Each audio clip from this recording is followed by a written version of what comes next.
आज हम बात करेंगे रिचर्ड डॉकिंस की बुक द गॉड डेल्यूजन के ऊपर में। वीडियो काफ़ी ज़्यादा लंबी है, कुछ एडिट नहीं होने वाला है, केवल कंटेंट रहेगा।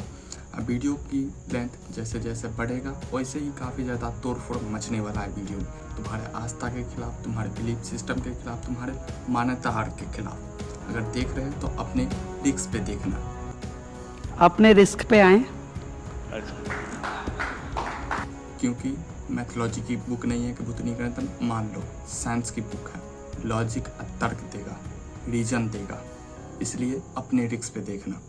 तो आज हम बात करेंगे एक ऐसे किताब के ऊपर में जो दुनिया के बड़े से बड़े सवाल के ऊपर में चर्चा करता है और गहरे से गहरे सवाल के ऊपर में चर्चा करता है और उसके उत्तर भी देता है कि क्या भगवान सच में एग्जिस्ट करते हैं, है या नहीं है, या केवल मानते आ रहा है तो लोग सब भी मानते आ रहे हैं, या केवल एक भावना है भूतनी करे तन की, हाँ इमोशन है, आस्था है, चलते आ रहा है, या एक भाड़ा में भूतनी करे तन। क्या अगर रिलीजन खत्म हो जाए तो इस दुनिया समाप्त हो जाएगा, इस दुनिया का खत्म हो जाएगा, कोई व्यक्ति अच्छा से जीवन कहीं शायद ना जी सके।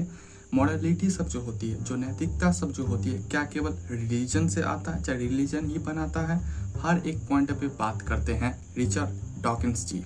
रिचर्ड डॉकिंस इसमें गॉड और रिलीजन से रिलेटिव बहुत सारी बात कहते हैं, मतलब बहुत ही सारी, तुम जितना सोच सकते हो उससे काफ़ी ज़्यादा उस पर बात विचार करते हैं, उस पर तर्क रिसर्च काफ़ी ज़्यादा रखते हैं। गॉड से रिलेटिव तुम कोई भी रिलीजन में रहे तो घंटा फर्क नहीं पड़ता, हर रिलीजन पे ये अप्लाई होगा। कोई भी तुम धर्म में हो, कुछ में हो, घंटा फर्क नहीं पड़ता। हर एक रिलीजन के लिए, हर एक गॉड के लिए है, हर एक पॉइंट को रखते, तुम जितना सोच सकते हो उससे काफ़ी ज़्यादा, और तुम्हारे बिलीफ सिस्टम और को काफ़ी ज़्यादा ये चैलेंज करेगा। बोलेगा तुम तर्क के जरिए से, लॉजिक के जरिए से, रीजन के जरिए से तुम मेरे सवालों का जवाब दे सकते हो, तो चैलेंज को स्वीकार करना और कमेंट बॉक्स में होगा तो जवाब भी देना। क्योंकि रिचर्ड डॉकिंस जी कहते हैं कि गॉड नाम का जो चीज़ है भूतनी करें केवल आस्था या मानने का चीज़ नहीं है, चाहे बिलीव करने वाला चीज़ सब नहीं है, ये लोगों के दिमागों को भी काफ़ी ज़्यादा इम्पैक्ट किया, उसके सोचने और समझने की शक्ति को भी काफ़ी ज़्यादा कमज़ोर किया है। ये किताब तुम्हारे सोचने समझने की जो क्षमता सब जो है, जो तरीका सब जो है, उसे पूरी तरीके से एकदम झंझोड़ देने वाला है भूतनी का नेता। क्या जो तुम बचपन से मानते सब आए हो, चाहे बिलीव सब जो तुम थोपते आए हो, चाहे चिपकाते आया है, वो सब माने हो, तो क्या वो सही है? दिमाग का बहुत ही ज़्यादा मेंटल वार जो बोल सकते हो, माइंड में युद्ध चला देगा एक तरीके से। तुम बोलो, तुम जितने भी सवाल सब, क्योंकि हर एक चैप्टर जैसे जैसे आगे बढ़ेंगे मान्यता बिलीव ऐसी का तैसी कर देगा।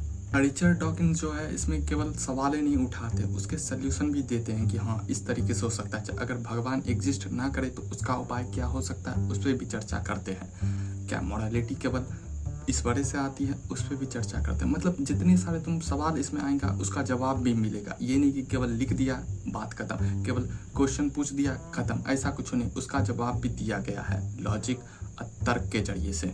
एक बार फिर से तुम्हें बता दिया जाए तो इसमें लॉजिक, तर्क, साइंस का काफ़ी ज़्यादा उपयोग होगा। जितने भी भारी शब्द सब है हम तुमको सरल शब्दों में, एकदम साधारण शब्दों में समझाएंगे, लेकिन ये बात आना बहुत ही ज़्यादा जरूरी है कि तुम्हारे आस्था, तुम्हारे बिलीव, तुम्हारे सिस्टम, मान्यता सब जो थेथोलॉजी सब है, अगर तुम काफ़ी ज़्यादा ये हो कि मेरे आस्था के खिलाफ मत बोलो, चाहे मेरे बिलीफ सिस्टम के खिलाफ मत बोलो, मुझे यूटोपिया में रहने दो भूतनी करें तन, अपने छोटे से कुएं में रहने दो तो निकल जाओ, पहले बता रहे, नहीं तो बोलोगे मेरी भावनाओं के साथ खिलवाड़ हो गया। इसलिए इसमें ज़्यादातर लॉजिक, तर्क का बात होगा। जितने भी भारी शब्द होंगे तुम्हें सरल शब्दों में समझाया जाएगा। इसलिए देख रहे हो तो फिर से बता रहे, अपने रिस्क पे देखना, क्योंकि जैसे जैसे चैप्टर बढ़ेंगे, 10 चैप्टर है, सबको एक्सप्लेन करेंगे, ऐसी का तैसी तुम्हें लगने वाला है, तुम ज़्यादा अगर उसमें मानते हो तो सीधा। इसलिए वार्निंग है, समझ लो। जिसमें से पहला चैप्टर है ए डीपली रिलीजन नॉन बिलीवर, मतलब कि एक गहरे रूप से धार्मिक नास्तिक। सुनने में तुमको काफ़ी ज़्यादा भी अजीब लगेगा कि धार्मिक भी है, नास्तिक भी है। समझते हैं, थोड़ा सा आराम रखो, शांति से समझते हैं। रिचर्ड डॉकिंस कहते हैं कि बहुत सारे लोग जो है धर्म का प्रयोग, चाहे गॉड का प्रयोग वैसे करते रहते हैं, चाहे शब्दावली के लिए करते रहते हैं, नहीं मानते हैं फिर भी करते हैं। जैसे मैं नहीं मानूंगा गॉड में, नहीं, चाहे नहीं मानता हूँ फिर भी मैं गॉड का प्रयोग करता हूँ, चाहे गॉड का प्रयोग करना चाहता हूँ, चाहे किसी भी रिलीजन का शब्द का प्रयोग जो करता हूँ, नहीं मानता फिर भी करता हूँ कि हाँ कितनी सुंदरता चीज़ है, चाहे कितना जटिल यूनिवर्स है, उसको दर्शाने के लिए भी हम लोग गॉड का प्रयोग करते हैं, चाहे रिलीजन का प्रयोग करते हैं। नहीं कि कोई भी किताब में मानते आ रहे हैं, चाहे कोई भी मान्यता में, चाहे कोई भी परंपरा में, चाहे कोई भी आस्था में, वो सब में नहीं मानते। उस सब के लिए हम गॉड का प्रयोग नहीं करते। यूनिवर्स को दिखाने के लिए, सुंदरता और की उसकी ब्यूटी आर को दिखाने के लिए, उसकी कॉम्प्लेक्सिटी सब जो होती है, चीज़ सब जो होती है, उसे दर्शाने के लिए भी गॉड का प्रयोग करते हैं, रिलीजन का प्रयोग करते हैं। इसलिए नास्तिक भी है और रिलीजन भी है। रिलीजन का मतलब यहाँ पे ये है। यहाँ पे एग्जाम्पल देते हैं आइंस्टीन का, कि आइंस्टीन जो है वो गॉड में बिलीव नहीं करता कि हाँ गॉड नाम का चीज़ एग्जिस्ट करता है, लेकिन वो गॉड चाहे रिलीजन शब्द का प्रयोग करता था। किस लिए?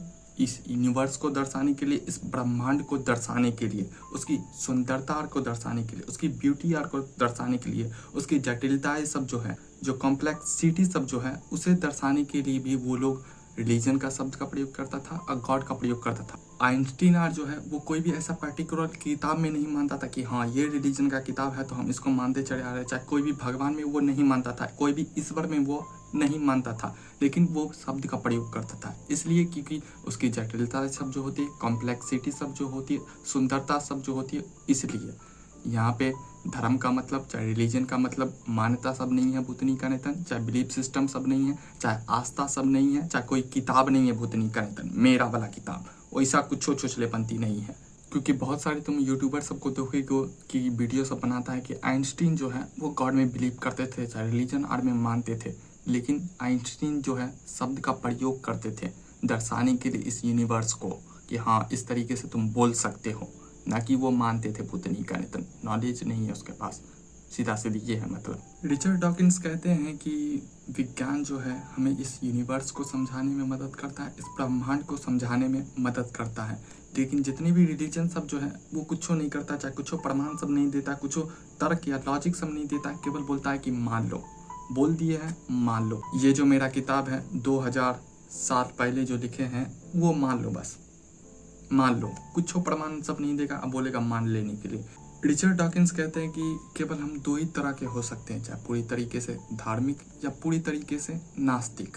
तो यहीं पे रिचर्ड डॉकिंस एक स्पेक्ट्रम ऑफ प्रोबेबिलिटी का एग्जाम्पल देते हैं। आप विचार रखते हैं कि कोई व्यक्ति पूरी तरीके से नास्तिक भी हो सकता है, पूरी तरीके से धार्मिक भी हो सकता है, लेकिन बीच में भी कुछ व्यक्ति होंगे जिसे एग्नोस्टिक, एथिस्ट, थीस भी बोल सकते हैं। एक चौथा भी होता है एग्नोस्टिक, उसे बोलते हैं जो भगवान में बोलता है हो वो करेगा नहीं होगा हम जान रहे हैं, उसे एग्नोस्टिक बोलते हैं। थीस उसे बोलते हैं जो बोलता है कि हाँ ईश्वर है, हम उसमें मानते हैं।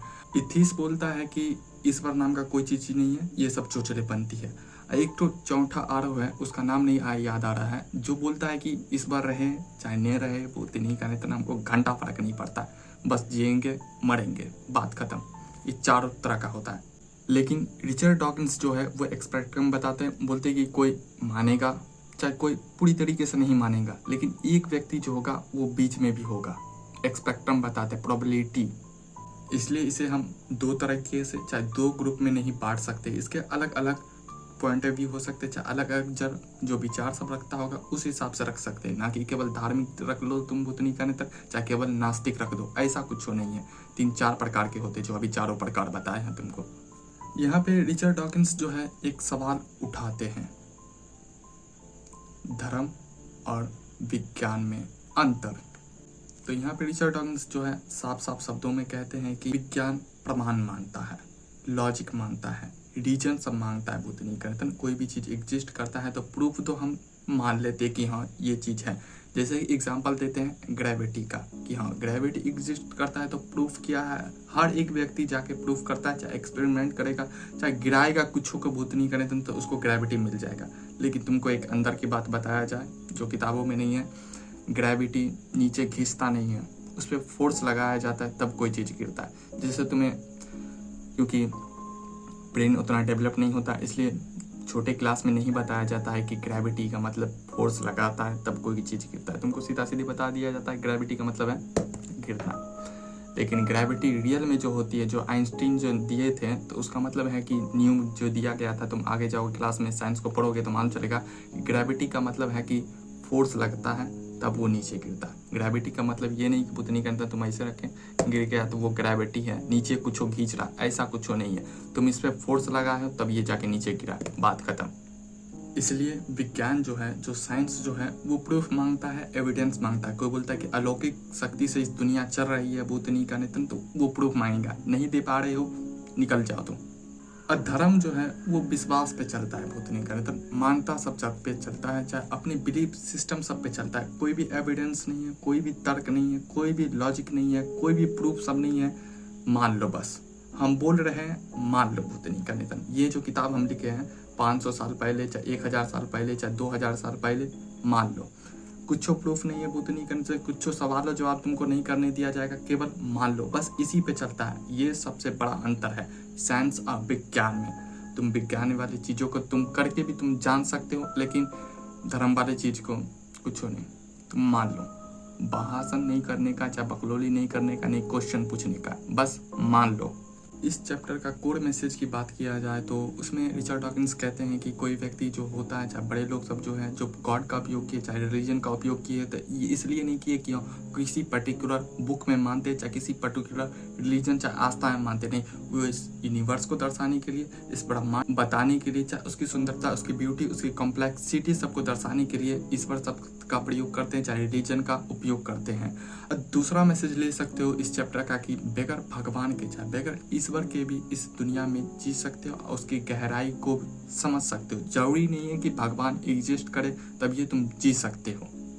कोई धर्म, कोई रिलीजन, कोई ईश्वर जरूरी नहीं है तुम्हें जीने के लिए। तीसरा लास्ट मैसेज पहला चैप्टर का है कि तर्क, लॉजिक सब बहुत ही ज़्यादा जरूरी है। प्रमाण सब जो होता है, प्रूफ सब जो होता है, वो जरूरी है। सच्चाई के साथ जाना, कोई भी चीज़ है तो प्रूफ मांगना, मान नहीं लेना।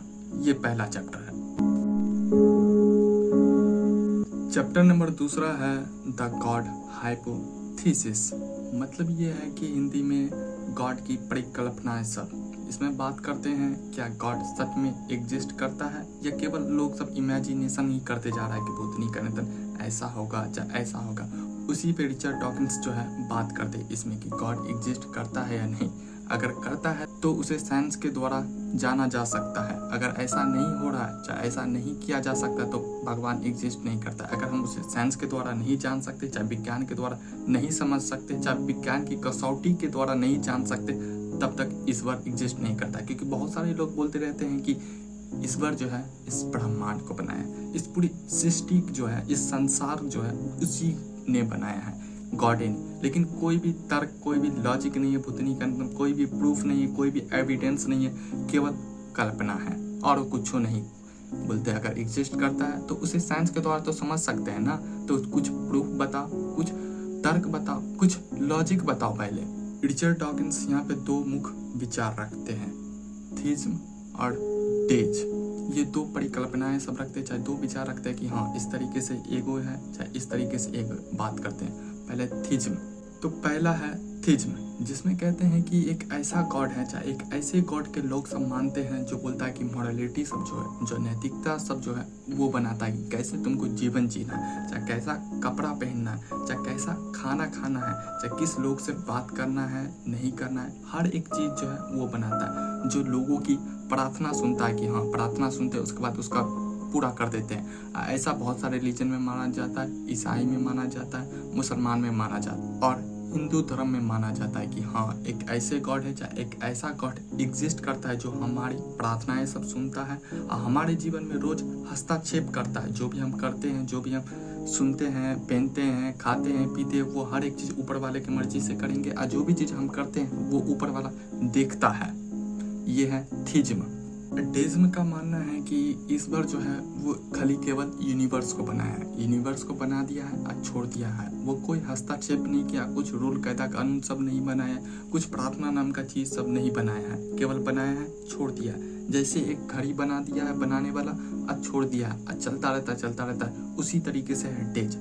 इस विचारधारा को, इस आइडियोलॉजी को बहुत सारे लोग फॉलो किए थे 18वीं शताब्दी के आसपास में, 80 सेंचुरी के आसपास में। बहुत सारे दार्शनिक, फिलोसफर सब जो है, वैज्ञानिक सब जो है, इसमें आइजैक न्यूटन भी शामिल है कि वो भी कहते हैं कि आइजैक न्यूटन जो है कि वो भी कहते हैं कि ईश्वर जो है केवल ब्रह्मांड को बना दिया है और छोड़ दिया, अब बोल दिया गया है कि तुम जो करना है करो, कुछ नहीं करना, तुम जैसे जीवन जीना है जियो और कुछ नहीं। ये है डेज। रिचर्ड डॉकिंस कहते हैं कि अगर भगवान जो है, जो ईश्वर जो है, वो तुम्हारे जीवन में, चाहे इस पृथ्वी में, चाहे इस यूनिवर्स में हस्तक्षेप करता है, चाहे उल्लंघन करता है, चाहे आता जाता रहता है, चाहे देखता रहता है, तो उसे साइंस के द्वारा परखा जा सकता है, चाहे विज्ञान के द्वारा जाना जा सकता है कि हाँ कैसे आया, क्या चीज़ कर रहा है, क्या चीज़ नहीं कर रहा है। अगर ऐसा नहीं है, तुम कुछ ऐसा प्रूफ नहीं दे सकते हो, चाहे तर्क नहीं दे सकते हो कि ये कर रहा है, तो पुतनी करतन ये केवल कल्पना है, हाइपोथेसिस है तुम्हारा, और कुछ नहीं। तो यहाँ पे एक सवाल उठता है, कॉमनली उठता है कि क्या हम भगवान को साइंस के द्वारा जान सकते हैं? बहुत सारे व्यक्ति हैं, चाहे जो पंडित सब होते हैं, पादरी सब जो होते हैं, जो मौलाना सब जो होते हैं, जो धर्म के अनुयायी सब जो होते हैं, वो कहते हैं कि धर्म ईश्वर को किसी भी साइंस के द्वारा, किसी भी लॉजिक के द्वारा नहीं जान सकते हो तुम। अगर तुम्हें भगवान में मानना है तो केवल मान लो कि हाँ वो एग्जिस्ट करता है, वो किसी के द्वारा, चाहे साइंस के कसौटी के द्वारा तुम नहीं जान सकते। और क्यों नहीं तुम उसे साइंस के द्वारा जान सकते हो? क्योंकि वो इस दुनिया से परे है। रिचर्ड डॉकिंस कहते हैं कि अगर तुम्हारा भगवान जो है वो इस दुनिया में हस्तक्षेप करता है, चाहे आता जाता रहता है, चाहे देखता रहता है, चाहे चमत्कार और करता रहता है, चाहे तुम्हारी प्रार्थना सब सुनता है, तो उसे साइंस के द्वारा समझ सकते हैं। तो यहीं पे एक एग्जाम्पल, चाहे एक एक्सपेरिमेंट के बारे में चर्चा करते हैं। उस एक्सपेरिमेंट में ये किया जाता है कि प्रार्थना के ऊपर में चर्चा किया जाता है। अगर तुम्हारा प्रार्थना सुनता है, चाहे करता है, चाहे कोई ठीक कर देता है, तो उसके ऊपर में चर्चा करते हैं और उसको देखते हैं कि हाँ क्या प्रार्थना सुनता है या नहीं। तो अमेरिका में वैज्ञानिक सब ने लगभग 1800 आदमी का ग्रुप बनाया और उससे 3 समूह में बांट दिया कि हाँ एक समूह ये है, एक समूह ये है, एक समूह ये है। जिसमें पहले समूह में हुआ क्या कि पहले समूह वाले को बता दिया गया कि हाँ तुम्हारे लिए प्रार्थना किया जा रहा है, लोग सब प्रार्थना कर रहे हैं कि तुम ठीक हो जाओ, तुम बीमार हो काफ़ी ज़्यादा, तुम तबीयत तुम्हारा खराब है, तो तुम ठीक हो जाओ, तुम्हारे लिए ईश्वर से दुआ किया जा रहा है, चाहे प्रार्थना किया जा रहा है। तो पहले ग्रुप के साथ ये किया गया और दूसरे ग्रुप वाले के साथ ये किया गया कि उसे नहीं बताया गया कि तुम्हारे लिए प्रार्थना किया जा रहा है, लेकिन उसके लिए भी प्रार्थना किया जा रहा था। लेकिन तीसरे ग्रुप वाले के लिए नहीं प्रार्थना किया जा रहा था और नहीं बताया गया था कि हाँ तुम्हारे लिए प्रार्थना किया नहीं जा रहा है, छोड़ दिया गया। इसका रिजल्ट क्या निकला? कुछ खास रिजल्ट नहीं निकला, सेम ही था लगभग। जो पहला वाला ग्रुप था जिसे बताया गया था कि हाँ तुम्हारे लिए प्रार्थना किया जा रहा है, उसकी स्थिति जो है आरो खराब हो गई, वो और बीमार पड़ गया। बोलते हैं कि पहला वाला बीमार पड़ गया होगा तो उसके इसलिए पड़ गया होगा मानसिक दबाव के कारण कि हाँ हमको ठीक भी होना है, प्रार्थना भी किया जा रहा है, एक्सपेरिमेंट पे मुझ पे चल रहा है। उसी मानसिक दबाव के कारण, मेंटल प्रेशर के कारण वो और बीमार पड़ गया होगा, ये बोलते हैं। रिचर्ड डॉकिंस कहते हैं कि अगर भगवान सच में एग्जिस्ट करता, अगर वो होता, तो उसे प्रार्थना का जवाब देना चाहिए था, चाहे अपने लोगों को मदद करना चाहिए था, लेकिन ऐसा नहीं किया। तो इससे ये मान चलता है कि कोई भी गॉड एग्जिस्ट नहीं करता है, वो केवल कल्पनाएं सब है। यहाँ पे रिचर्ड डॉकिंस एक कॉन्सेप्ट को देते हैं जिसे बोला जाता है ओकेस रीजन। इसमें होता क्या है कि तुम्हें 2 थ्योरी दिया जाता है, चाहे 2 घटनाएं दिए जाती हैं कि ये मानना है, ये मानना है। जो आसान होता है, जिसमें दिमाग सब नहीं लगता, जिसमें ज़्यादा दिमाग खर्चा नहीं होता, वो तुम मान लेते हो। जैसे कि तुम मान लो कि रात में घर पे सोते हुए हो, खिड़की चला, खिड़की पे कुछ सामान रखे हुए थे तुम, अब वो गिर गया, तो 2 थ्योरी है तुमको दिया जाता है कि हाँ मान लो कि हवा चला था तो इसलिए गिर गया था, चाहे कोई भूत प्रेत था तो वो गिरा दिया था। तो तुम जो हवा से गिर गया था वो वाला लॉजिक मान लोगे, वो वाला तर्क और वो वाला थ्योरी के साथ तुम चले जाओगे। तो कुछ ऐसा ही बोलते हैं रिचर्ड डॉकिंस की भगवान के सेंस में है कि भगवानों को हम इस प्रकृति के द्वारा, इस नेचर के द्वारा समझ सकते हैं। अगर ऐसा नहीं है तो भूतनी गणतन छोड़ो, इस नेचर में जियो, मजे लो। इस चैप्टर का मैसेज की बात किया जाए तो सीधा सीधी रिचर्ड डॉकिंस कहते हैं कि भगवान के लिए कोई सॉलिड प्रूफ नहीं है, चाहे एविडेंस नहीं है, इसलिए मानने का जरूरत नहीं है तुमको। सच वही चीज़ है जिसे प्रमाण के द्वारा, चाहे तर्क के द्वारा, चाहे लॉजिक के द्वारा समझा जा सकता है, ना कि तुम अंधा विश्वास कर दिया हो, चाहे कोई पुराना बिलीफ सब थोप दिया गया है। तुम लॉजिक, तर्क, थ्योरी, रीज़न सबका उपयोग करो, साइंस सबका उपयोग करो, इस प्राकृतिक के नेचर में रहो, फिजिक्स आर को समझो, तुम ईश्वर को जान जाओगे। चाहे ईश्वर का जरूरत ही तुमको नहीं पड़ेगा। कोई भी सच्चा चीज़ जो होगा उसे तर्क और लॉजिक और रीजन के द्वारा ही समझना, ना कि मान्यता आर के खिलाफ, तुम्हारे आस्था आर के खिलाफ। गॉड एग्जिस्ट नहीं करता है। तुम्हारे पास अगर तर्क है, लॉजिक है, तो रखो भूतनी का नेता, हम भी देखते हैं। चैप्टर नंबर 3 है आर्गुमेंट फॉर गॉड एग्जिस्ट, मतलब ये है कि गॉड एग्जिस्ट करता है, उस पर कुछ तर्क, कुछ लॉजिक या जो फेंका जाता है पक्ष सब रिलीजन लोगों के द्वारा कि हाँ गॉड एग्जिस्ट करता है, ये लो तर्क, ये लो रीजन भूतनी का नितन, उस पर चर्चा करेंगे। उसी में इस पर चर्चा होने वाला कि गॉड एग्जिस्ट करता है, उस पर क्या सब तर्क हो सकता है, क्या सब लॉजिक सब दे सकते हैं। बहुत सारे दार्शनिक लोग सब भी दिए, बहुत सारे वैज्ञानिक लोग सब भी दिए, भावनाओं में आके कुछ कुछ तर्क के जरिए से उसी पे बात करने वाले इस चैप्टर में कि गॉड एग्जिस्ट करता है नहीं। देखते हैं कितना बेहतर तर्क सब है या फिर से दो कौड़ी वाला तर्क है। रिचर्ड डॉकिंस जो है वो हर एक तर्क को एकदम बारीकी से और अच्छे से जांच करते हैं कि हाँ क्या सही में गॉड एग्जिस्ट करता है या केवल चोचले बनती है। तो उसका ज़्यादातर जो रिजल्ट है, चाहे सब रिजल्ट जो है निकलता है कि गॉड एग्जिस्ट नहीं करता, गॉड का अस्तित्व है ही नहीं, बात सब बकवास है। बुद्ध नहीं करे थे, जितने भी आर्गुमेंट सब फेंके जाते, चाहे तर्क सब दिए जाते, कुछ तो एकदम दो कौड़ी वाला है। तुम अभी देखोगे कुछ में लगेगा कि हाँ जान तो है, बहुत ज़्यादा जान है, लेकिन उसे तोड़ेंगे, लॉजिक पे लाएंगे, भूतनी करतन रीजन पे लाएंगे, रखेंगे आगे में, चारों खाने चित होने वाला है वो। अभी देखो तुम एक एक करके सब देखते हैं। सबसे पहला उठाते हैं थॉमस एपिक्यूरस का तर्क, जो बोलता है कि कोई भी चीज़ एग्जिस्ट करती है तो उसके पीछे कारण सब है, उसी पे चर्चा करते हैं। अब 5 मेजर पॉइंटों पे चर्चा करते हैं। थॉमस एपिक्यूरस जो देते हैं तर्क, उस पे चर्चा करते हैं। उसमें से 3 कुछ पक्ष जो दिया गया था, जो तर्क दिए गए थे, वो रखते हैं तुम्हारे सामने। जिसमें से सबसे पहला तर्क है कि कोई भी चीज़ एग्जिस्ट करती है तो उसके पीछे कोई ना कोई कारण होवे करता है। वो तरीका नहीं तन, कोई गाड़ी चल रही है तो उसके पीछे भी कारण है, उसके पीछे भी तर्क है, उसके पीछे भी लॉजिक है। तुम ऊपर से नीचे गिरते हो तो उसके पीछे भी तर्क है, उसके पीछे भी लॉजिक है। भूत नहीं करे तन, चाहे गेंद भी जो है जो गुड़कती है उसके पीछे भी तर्क है, उसके पीछे भी लॉजिक है। तो उसी से वो सिद्ध करते थे, इसी के कारण भगवान जो है, जो गॉड जो है वो एग्जिस्ट करता है। ये पहला तर्क है। दूसरा तर्क है जो काफ़ी ज़्यादा महत्वपूर्ण तर्क है कि कोई भी चीज़ बनता है तो किसी न किसी के द्वारा ज़रूर बनाया गया होगा। ये पेन भी बना है तो किसी के द्वारा बनाया गया है, तुम बने हो किसी के द्वारा बने हो, शुक्राणु चाहे अंडाणु के मिलन से, चाहे निषेचन से बने हो, मालूम है, ठीक है। नहीं, कोई भी चीज़ बनता है तो किसी न किसी के द्वारा बनाया जाता है। तुम जिस मोबाइल में देख रहे हो वो किसी न किसी के द्वारा बनाया गया होगा। इसलिए इस जो ब्रह्मांड जो है, ये दुनिया जो है, ये पूरी सृष्टि जो है एक बैगे से नहीं आ जाएगा, एक बैगे से प्रकट नहीं हो गया है भूतनी का नितन, वो बना है, अब बनाया गया है। अब वो कौन है? वो है ईश्वर, गॉड एग्जिस्ट करता है। ये दूसरा लॉजिक है, अभी खंडन करेंगे इसका बाद में।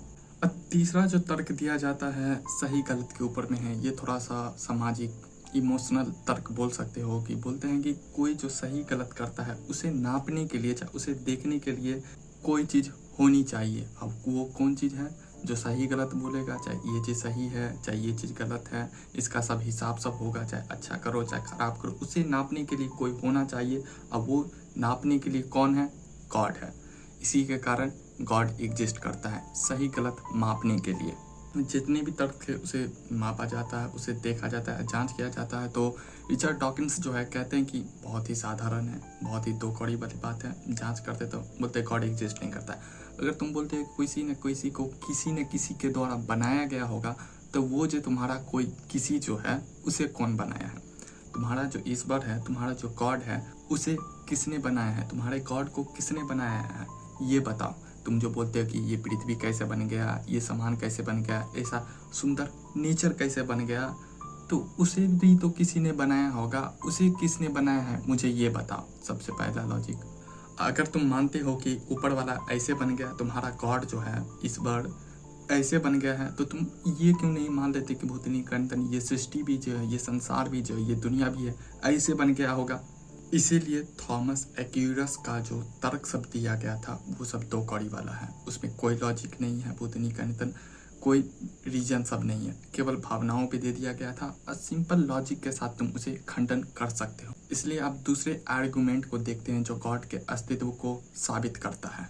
उसका नाम है ऑटोलॉजिकल आर्गुमेंट, जो बोलता है कि भगवान है यही प्रमाण है, बस।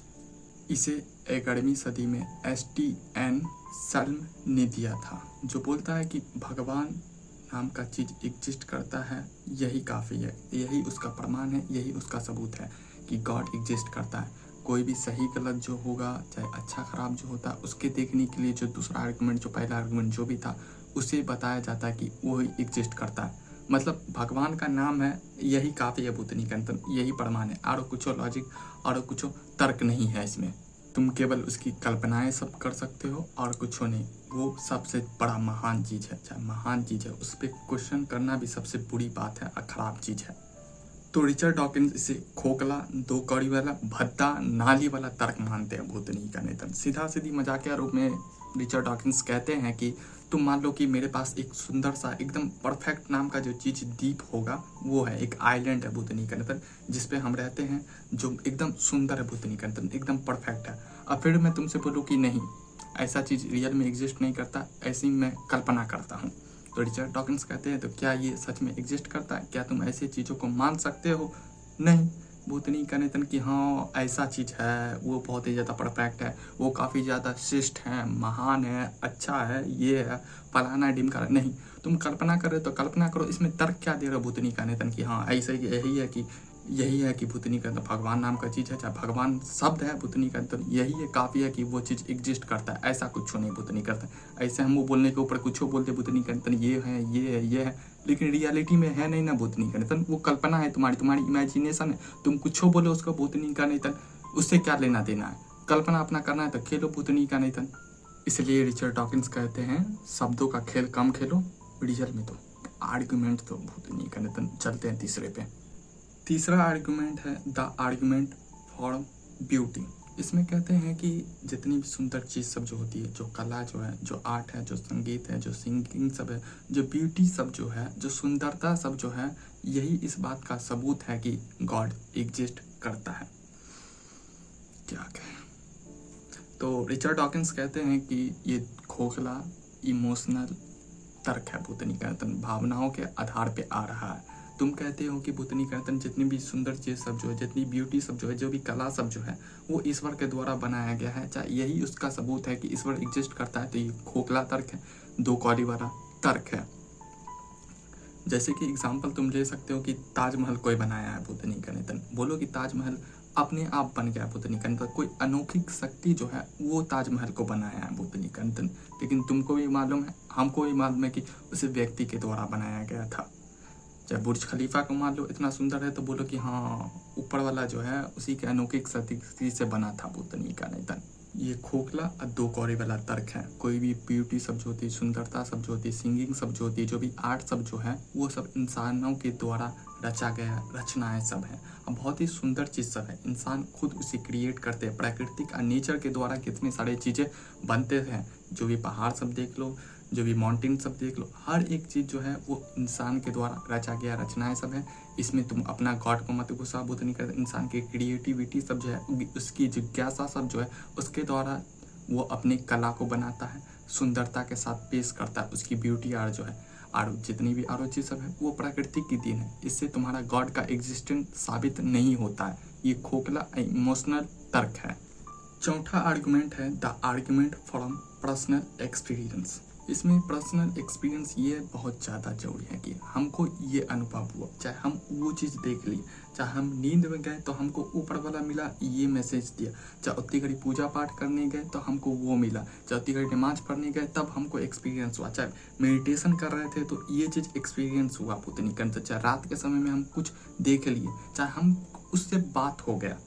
तो रिचर्ड डॉकिंस कहते हैं कि फिर से ये दो कौड़ी वाला तर्क है। किसी का पर्सनल एक्सपीरियंस से तुम ये नहीं कर सकते कि गॉड का एग्जिस्टेंस साबित होता है। कोई रात के अंधेरे में परछाई देख के बोलते भूत है भूतनी का नेतन, तो ऐसा कोई चीज़ एग्जिस्ट नहीं करता है। कोई नींद में सो रहा है भूतनी का नेतन, कुछ और देख ले भूतनी का नेतन, तो वो बोलते कि हाँ गॉड एग्जिस्ट करता है। तो ये भी दो कौड़ी वाली बात है। बहुत सारे व्यक्ति को एल्यूजन भी होता है।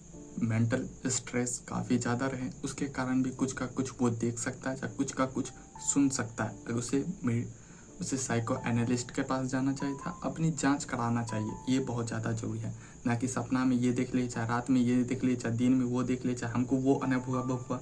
ये कोई एग्जिस्टेंस, चाहे कोई भी तर्क, चाहे कोई लॉजिक नहीं है बुद्धि का नेतन। तुम साइड में रखो, ये केवल भावनाओं के आधार पर दिया गया था। एक मूर्ख वाला तर्क है बुद्धि का नेतन, और कुछ नहीं। इसलिए किसी के व्यक्तिगत अनुभव को नहीं माना जा सकता है। जाके एक्सपेरिमेंट कर सकते हैं, चाहे कोई भी लॉजिक और ला सकते हो तो लाओ। छठा आर्गुमेंट आता है द आर्गुमेंट फ्रॉम एक्सक्रिप्चर मतलब किताब सब जो होता है, रिलीजन बुक सब जो है, इसमें तर्क दिया जाता है जो ये मेरा जो किताब है, ये किताब है जो है ना, वही इसका सबूत है, भूतनी का निधन, बात खत्म। जो 1500 साल पहले लिखा गया था, जो 2000 साल पहले लिखा गया था, जो 3000 साल पहले लिख दिया गया था, कभी कुछ लिखा था, कभी कुछ टाइम आते आते भूतनी का था कितना दफ़ा वो बदला गया है उसको भी नहीं मालूम होगा, लेकिन वो जो किताब जो है वही साबित करता है कि मेरा गॉड एग्जिस्ट करता है। उसमें जितनी भी बातें सब लिखी हैं वो गॉड के द्वारा लिखा गया था, उसी का वो वचन है भूतनी का निधन। जो कुरान सब है, जो बाइबल सब है, जो वेद सब जो है, वही उसका प्रूफ है कि भूतनी का निधन मेरा गॉड एग्जिस्ट करता है।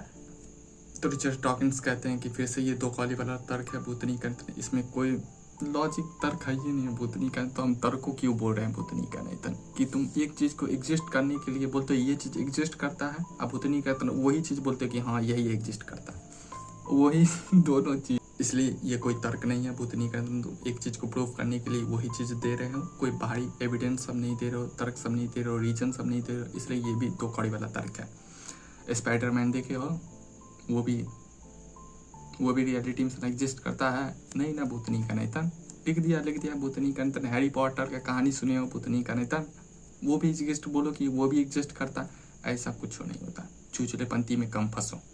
छठा आर्गुमेंट है द आर्गुमेंट फ्रॉम मोरालिटी मतलब नैतिकता। बहुत सारे लोग बोलेंगे कि हाँ ये तर्क हुआ भूतनी का निधन। छठा जो चैप्टर है उसमें तो इससे अच्छा से एकदम बात करेंगे इसके बारे में, लेकिन इसमें बात करते हैं कि तुम बोलते हो कि सही गलत जो है वो ईश्वर बनाए हैं, यही उसका सबूत है भूतनी का निधन, कि ये चीज़ करना चाहिए नहीं करना चाहिए, उसके साथ अच्छे से बात करना चाहिए चाहे नहीं करना चाहिए, ये चीज़ खाना चाहिए चाहे नहीं खाना चाहिए, कितना प्रेम भाव सकता है, जितनी मोरालिटी सब जो, जितनी नैतिकता सब जो होती है वो ईश्वर के द्वारा बनाया गया था। तुम बोलते हो कि भूतनी के अंदर मोरालिटी नाम का जो चीज़ है वो ईश्वर के द्वारा बनाया गया था, यही इसका सबूत है कि भूतनी के अंदर ईश्वर मौजूद है। तो रिचर्ड डॉकिंस कहते हैं कि बहुत सारे रिलीजन बुक में, ग्रंथों और में लिखा गया है कि औरतों को दाबो भूतनी का निधन, जितना दाब सकते दाबो, बहुत ही ज़्यादा दाबो भूतनी का निधन। चाहे बहुत सारे रिलीजन में तो ये भी बोला गया था भूतनी का निधन गुलाम बनाओ और रखो भूतनी का निधन। तो क्या ये सही है भूतनी का निधन? इसलिए ये जो आर्गुमेंट दिया जाता है द आर्गुमेंट फॉर मोरालिटी, नैतिकता सब जो है वो ईश्वर का सबूत है भूतनी का निधन, तो ये भी दो कौड़ी वाला है। रिचर्ड डॉकिंस कहते हैं कि इंसान के द्वारा बनाया जाता है मोरालिटी सब, नैतिकता सब, भूतनी का निधन समाज के द्वारा बनाया जाता है। इसके अच्छा सा बात करेंगे चैप्टर नंबर 6 में। तो इस चैप्टर का मैसेज लेना हो चाहे कोर मैसेज लेना हो तो सीधा सीधी रिचर्ड डॉकिंस कहते हैं कि, चाहे हम कहते हैं कि भूतनी का निधन, कि जितने भी आर्गुमेंट दिए जाते हैं वो सब दो कौड़ी वाला है, इलॉजिकल है, लॉजिक के नाम पे इलॉजी देता है भूतनी का निधन, साइंस के नाम पे सूडो साइंस तुम बोल सकते हो, बकवास है एक तरीके से, कोई भी तर्क कोई भी लॉजिक सब अच्छा नहीं दिया जाता है, सब दो कौड़ी वाला। तुम उसे खंडन आराम से कर सकते हो, और वो किताब को भी पढ़ोगे तो और बहुत सारे तुमको मिलेंगे, उस पर भी तुम अपना जाकर पढ़ सकते हो, लेकिन बहुत सारे ले लिए हैं, इसलिए आंख मूंद करके विश्वास कर लेना, ये तुम्हारी बुद्धि क्षमता को नहीं दिखाता है भूतनी का निधन। तुम कितने मूर्ख हो, कितने दो कौड़ी वाले व्यक्ति, कितने इलॉजिकल व्यक्ति हो, ये दर्शाता है, सीधा सा मतलब ये लेना हो इस चैप्टर से। चैप्टर नंबर 4 है why there almost certainly is no god, मतलब है कि क्यों लगभग ईश्वर एग्जिस्ट नहीं करता है। इस चैप्टर में रिचर्ड डॉकिंस जो सीधे जाके भूतनी का निधन भिड़ जाते हैं, सीधा तीर मारते हैं भूतनी का निधन, गॉड एग्जिस्ट नहीं करता। बहुत ही कम चांस है कि तुम बोलो कि गॉड एग्जिस्ट करता है, सीधा सीधी जाके भिड़ जाते हैं। तो सीधा सीधी रिचर्ड डॉकिंस जो है वो विज्ञान का सहारा लेते हैं। अब विज्ञान के रूप से बोलते हैं कि वैज्ञानिक रूप से कोई प्रूफ नहीं है, कोई एविडेंस नहीं है कि कोई भी गॉड एग्जिस्ट करता है। तो वो एग्जाम्पल देते हैं चार्ल्स डार्विन का, जो एवोल्यूशन ऑफ द थ्योरी जो दिया गया था, बाप रे बाप, कितने की ऐसी का तैसी लगवा दिया था, चाहे कितने रिलीजन को तहस नहस कर दिया था, उसके सिद्धांतों को, उसका एग्जाम्पल देते हैं, उस पर बात कर लेते हैं। क्योंकि रिचर्ड डॉकिंस कहते हैं कि बहुत सारे जो धार्मिक लोग सब जो होते हैं, जो ईश्वर में मानते हैं, वो आर्गुमेंट्स देते रहते हैं कि इतना सुंदर चीज़ सब जो है वो ईश्वर के द्वारा बनाया गया है, चाहे इतना जटिल, चाहे इतना कॉम्प्लेक्स है ये दुनिया भूतनी का निधन, कोई महान व्यक्ति ही बना सकता है, कोई एकदम श्रेष्ठ व्यक्ति ही बना सकता है। और ये तर्क सैकड़ों सालों से, 100 सालों से दिया जाता है, इसे डिजाइन आर्गुमेंट कहा जाता है। रिचर्ड डॉकिंस कहते हैं कि अगर तुम्हारा तर्क मान लिया जाए कि हाँ तुम्हारा तर्क सही है, तो ये बताओ कि ऊपर वाले को किसने बनाया होगा। तुम बोलते हो कि सृष्टि जो है वो बहुत ही ज़्यादा जटिल है, बहुत ही ज़्यादा कॉम्प्लेक्स है, बहुत ही ज़्यादा सुंदर है, बहुत ही ज़्यादा अनोखी है, बहुत ही ज़्यादा बेहतर है, बहुत ही ग्रेट इंसान ही उसे बना सकता है, बहुत ही महान इंसान ही उसे बना सकता है। तो तुम एक दफ़ा बैठ के सोचो भूतनी का निधन। अगर तुम्हारा गॉड इतना जटिल है, भूतनी का निधन इतना महान है, चाहे इतना बेहतर है, तब ये दुनिया को बनाया है, तो उसको बनाने वाला, तुम्हारे गॉड को बनाने वाला भूतनी का निधन वो कितना जटिल होगा, वो कितना कॉम्प्लेक्स होगा, और उसको बनाने वाला वो कितना जटिल होगा भूतनी का, तब वो कितना कॉम्प्लेक्स होगा, चाहे कितना महान होगा, और उसको बनाने वाला फिर ऐसे ऐसे चलते रहेगा, कोई रिजल्ट नहीं निकलेगा भूतनी का निधन। तो इसलिए एक बकवास है, दो कौड़ी वाली है। तर्क की भूतनी का निधन ये मान लो कि हाँ श्रेष्ठ इंसान बनाया होगा, बहुत ही ज़्यादा महान इंसान बनाया होगा, उसको किसने बनाया, उसको किसके बनाया, कोई रिजल्ट नहीं निकलता है बाद में भूतनी का निधन। इसलिए दो कौड़ी वाला तर्क है तुम्हारा। रिचर्ड डॉकिंस कहते हैं कि कोई भी चीज़ जो जटिल है, जो कॉम्प्लेक्स है, तुम इतना बड़ा देख रहे हो, इतना महान देख रहे हो, वो एक दफ़ा नहीं आ गया भूतनी का निधन, धीरे धीरे करके छोटे छोटे स्टेप बाय स्टेप वो बना है, ना कि एक ही दफ़ा आके प्रकट हो गया है भूतनी का निधन, धीरे धीरे बना है। उसी पे एग्जाम्पल देते हैं चार्ल्स डार्विन का नेचुरल सिलेक्शन, मतलब प्रकृति के चयन। डार्विन का नेचुरल सिलेक्शन यही तुम्हें बताता है कि कोई भी चीज़ तुम जो देख रहे हो वो एक दफ़ा में नहीं आ गया है, वो प्रकृति के नियम के हिसाब से आया है कि हाँ इस हिसाब से देख रहे। तुम जीवित भी हो तो उसमें भी प्राकृतिक का नियम है भूतनी का निधन। नेचुरल सिलेक्शन के बारे में पढ़ोगे तो अच्छे से जान जाओगे, एक ही दफ़ा में प्रकट नहीं हो जाता कि हाँ देख रहे हैं अभी पहाड़ तो अभी प्रकट हो गया होगा भूतनी का निधन, ऐसा कुछ नहीं होता है। जिसमें एग्जाम्पल देते हैं एक जहाज का, 447वां नाम है, वैज्ञानिक का एक प्रसिद्ध जहाज है, उतना डिटेल में नहीं जानते। तुम समझो कि एक जहाज है, बहुत ही ज़्यादा सुंदर, बहुत ही ज़्यादा भारी भरकम और बहुत ही ज़्यादा ग्रेट जहाज है, अचानक बन गया, मान लो जहाज है। तो बहुत सारे लोग बोलते हैं कि हम लोग अस्तित्व में आ गए हैं डायरेक्ट, गॉड ने हमको सीधा सीधी उतार दिया है। तो रिचर्ड डॉकिंस कहते हैं कि जो जहाज है वो भी सीधा कचरा से डायरेक्ट बन गया भूतनी का निधन। कोई आदमी सब काम नहीं किया, कोई आदमी सब उसको मराने नहीं गया, केवल वो अचानक से बन गया, उसमें कोई टाइम सब नहीं लगा, केवल अचानक से वो महान बन गया। इसी तरीके से बोलते हैं कि तुम ये भी मान लो भूतनी का निधन। तो ये दो कौड़ी वाला तर्क है। गॉड एवोल्यूशन की थ्योरी पढ़ने जाओगे तो उसमें तुमको बताया जाएगा कि तुम कैसे पैदा हुए भूतनी का निधन। बड़ी करोड़ों सालों से चलते आया है, लाखों सालों से चलते आया है एवोल्यूशन, तब तुम आज इंसान देख रहे हो। इसलिए कोई परफेक्ट एक बैगे से नहीं बन जाता है भूतनी का, तुम कचरा से एक बैगे से तुम जहाज नहीं बना सकते। प्रोसेस होता है हर एक चीज़ का, केवल मान नहीं लिया जाता है। तुमको बहुत सारे लोग बोलते हुए मिल जाएंगे कि ये बहुत ही ज़्यादा जटिल चीज़ है, बहुत ही ज़्यादा कॉम्प्लेक्स है भूतनी का निधन, ये ऐसे अस्तित्व में नहीं आ सकता, कोई ज़रूर बनाया होगा भूतनी का निधन। रिचर्ड डॉकिंस कहते हैं कि कोई भी चीज़ जितना जटिल होगा, जितना कॉम्प्लेक्स होगा भूतनी का निधन, उसका और बहुत ही कम चांस है कि वो एक बैग से अस्तित्व में आ गया होगा, वो और कम चांस है भूतनी का निधन। तो यहाँ पे एक कॉमनली सवाल आता है कि हमको क्या चीज़ मानना चाहिए और क्या चीज़ नहीं मानना चाहिए।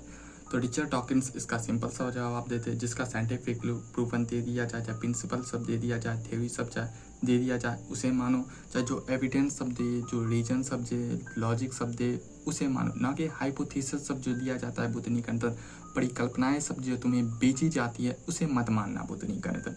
कोई भी चीज़ें के पीछे लॉजिक बताया जाए, तर्क दिया जाए, एविडेंस सब जो दिया जाता है उसे मानना, चाहे साइंटिफिकली चीज़ सब बताया जाए तब मान, ना कि कोई भी हाइपोथेसिस सब बता दिया जाए, कोई भी दो कौड़ी वाला लॉजिक सब तुम्हें सामने पेश किया जा रहा है भूतनी का निधन, तुम मानते जा रहे, तुम मान लिए कि हाँ ये चीज़ एग्जिस्ट करता होगा। नहीं, ऐसा कभी नहीं होगा भूतनी का निधन। तो इस चैप्टर का सीधा सीधी मतलब निकलता है कि कोई भी गॉड एग्जिस्ट नहीं करता है निश्चित रूप से। क्यों नहीं एग्जिस्ट करता है? क्योंकि कोई भी साइंटिफिकली प्रूफ सब नहीं दिया जाता है भूतनी का निधन, कोई एविडेंस नहीं है कि तुम मान लोगे, इसलिए गॉड एग्जिस्ट नहीं करता है।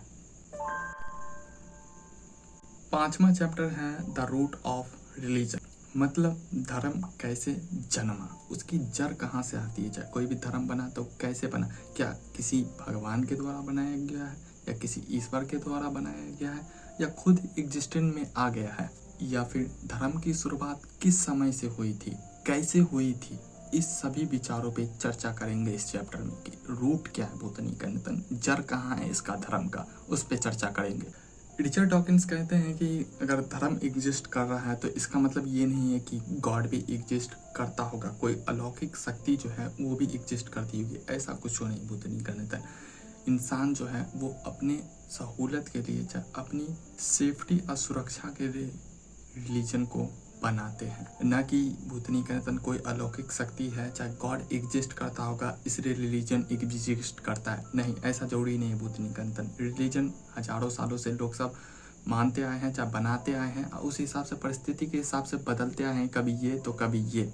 इसलिए सबसे पहला इम्पोर्टेंट पॉइंट ये समझो कि रिलीजन अगर एग्जिस्ट करता है तो इसका मतलब ये नहीं है कि गॉड भी एग्जिस्ट करता होगा। दोनों में काफ़ी ज़्यादा अंतर है, काफ़ी ज़्यादा। सोचो थोड़ा।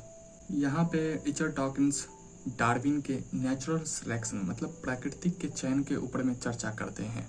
रिचर्ड डॉकिंस मानते हैं कि जैविक और मानसिक और सामाजिक कारणों से धर्म का जन्म होता है।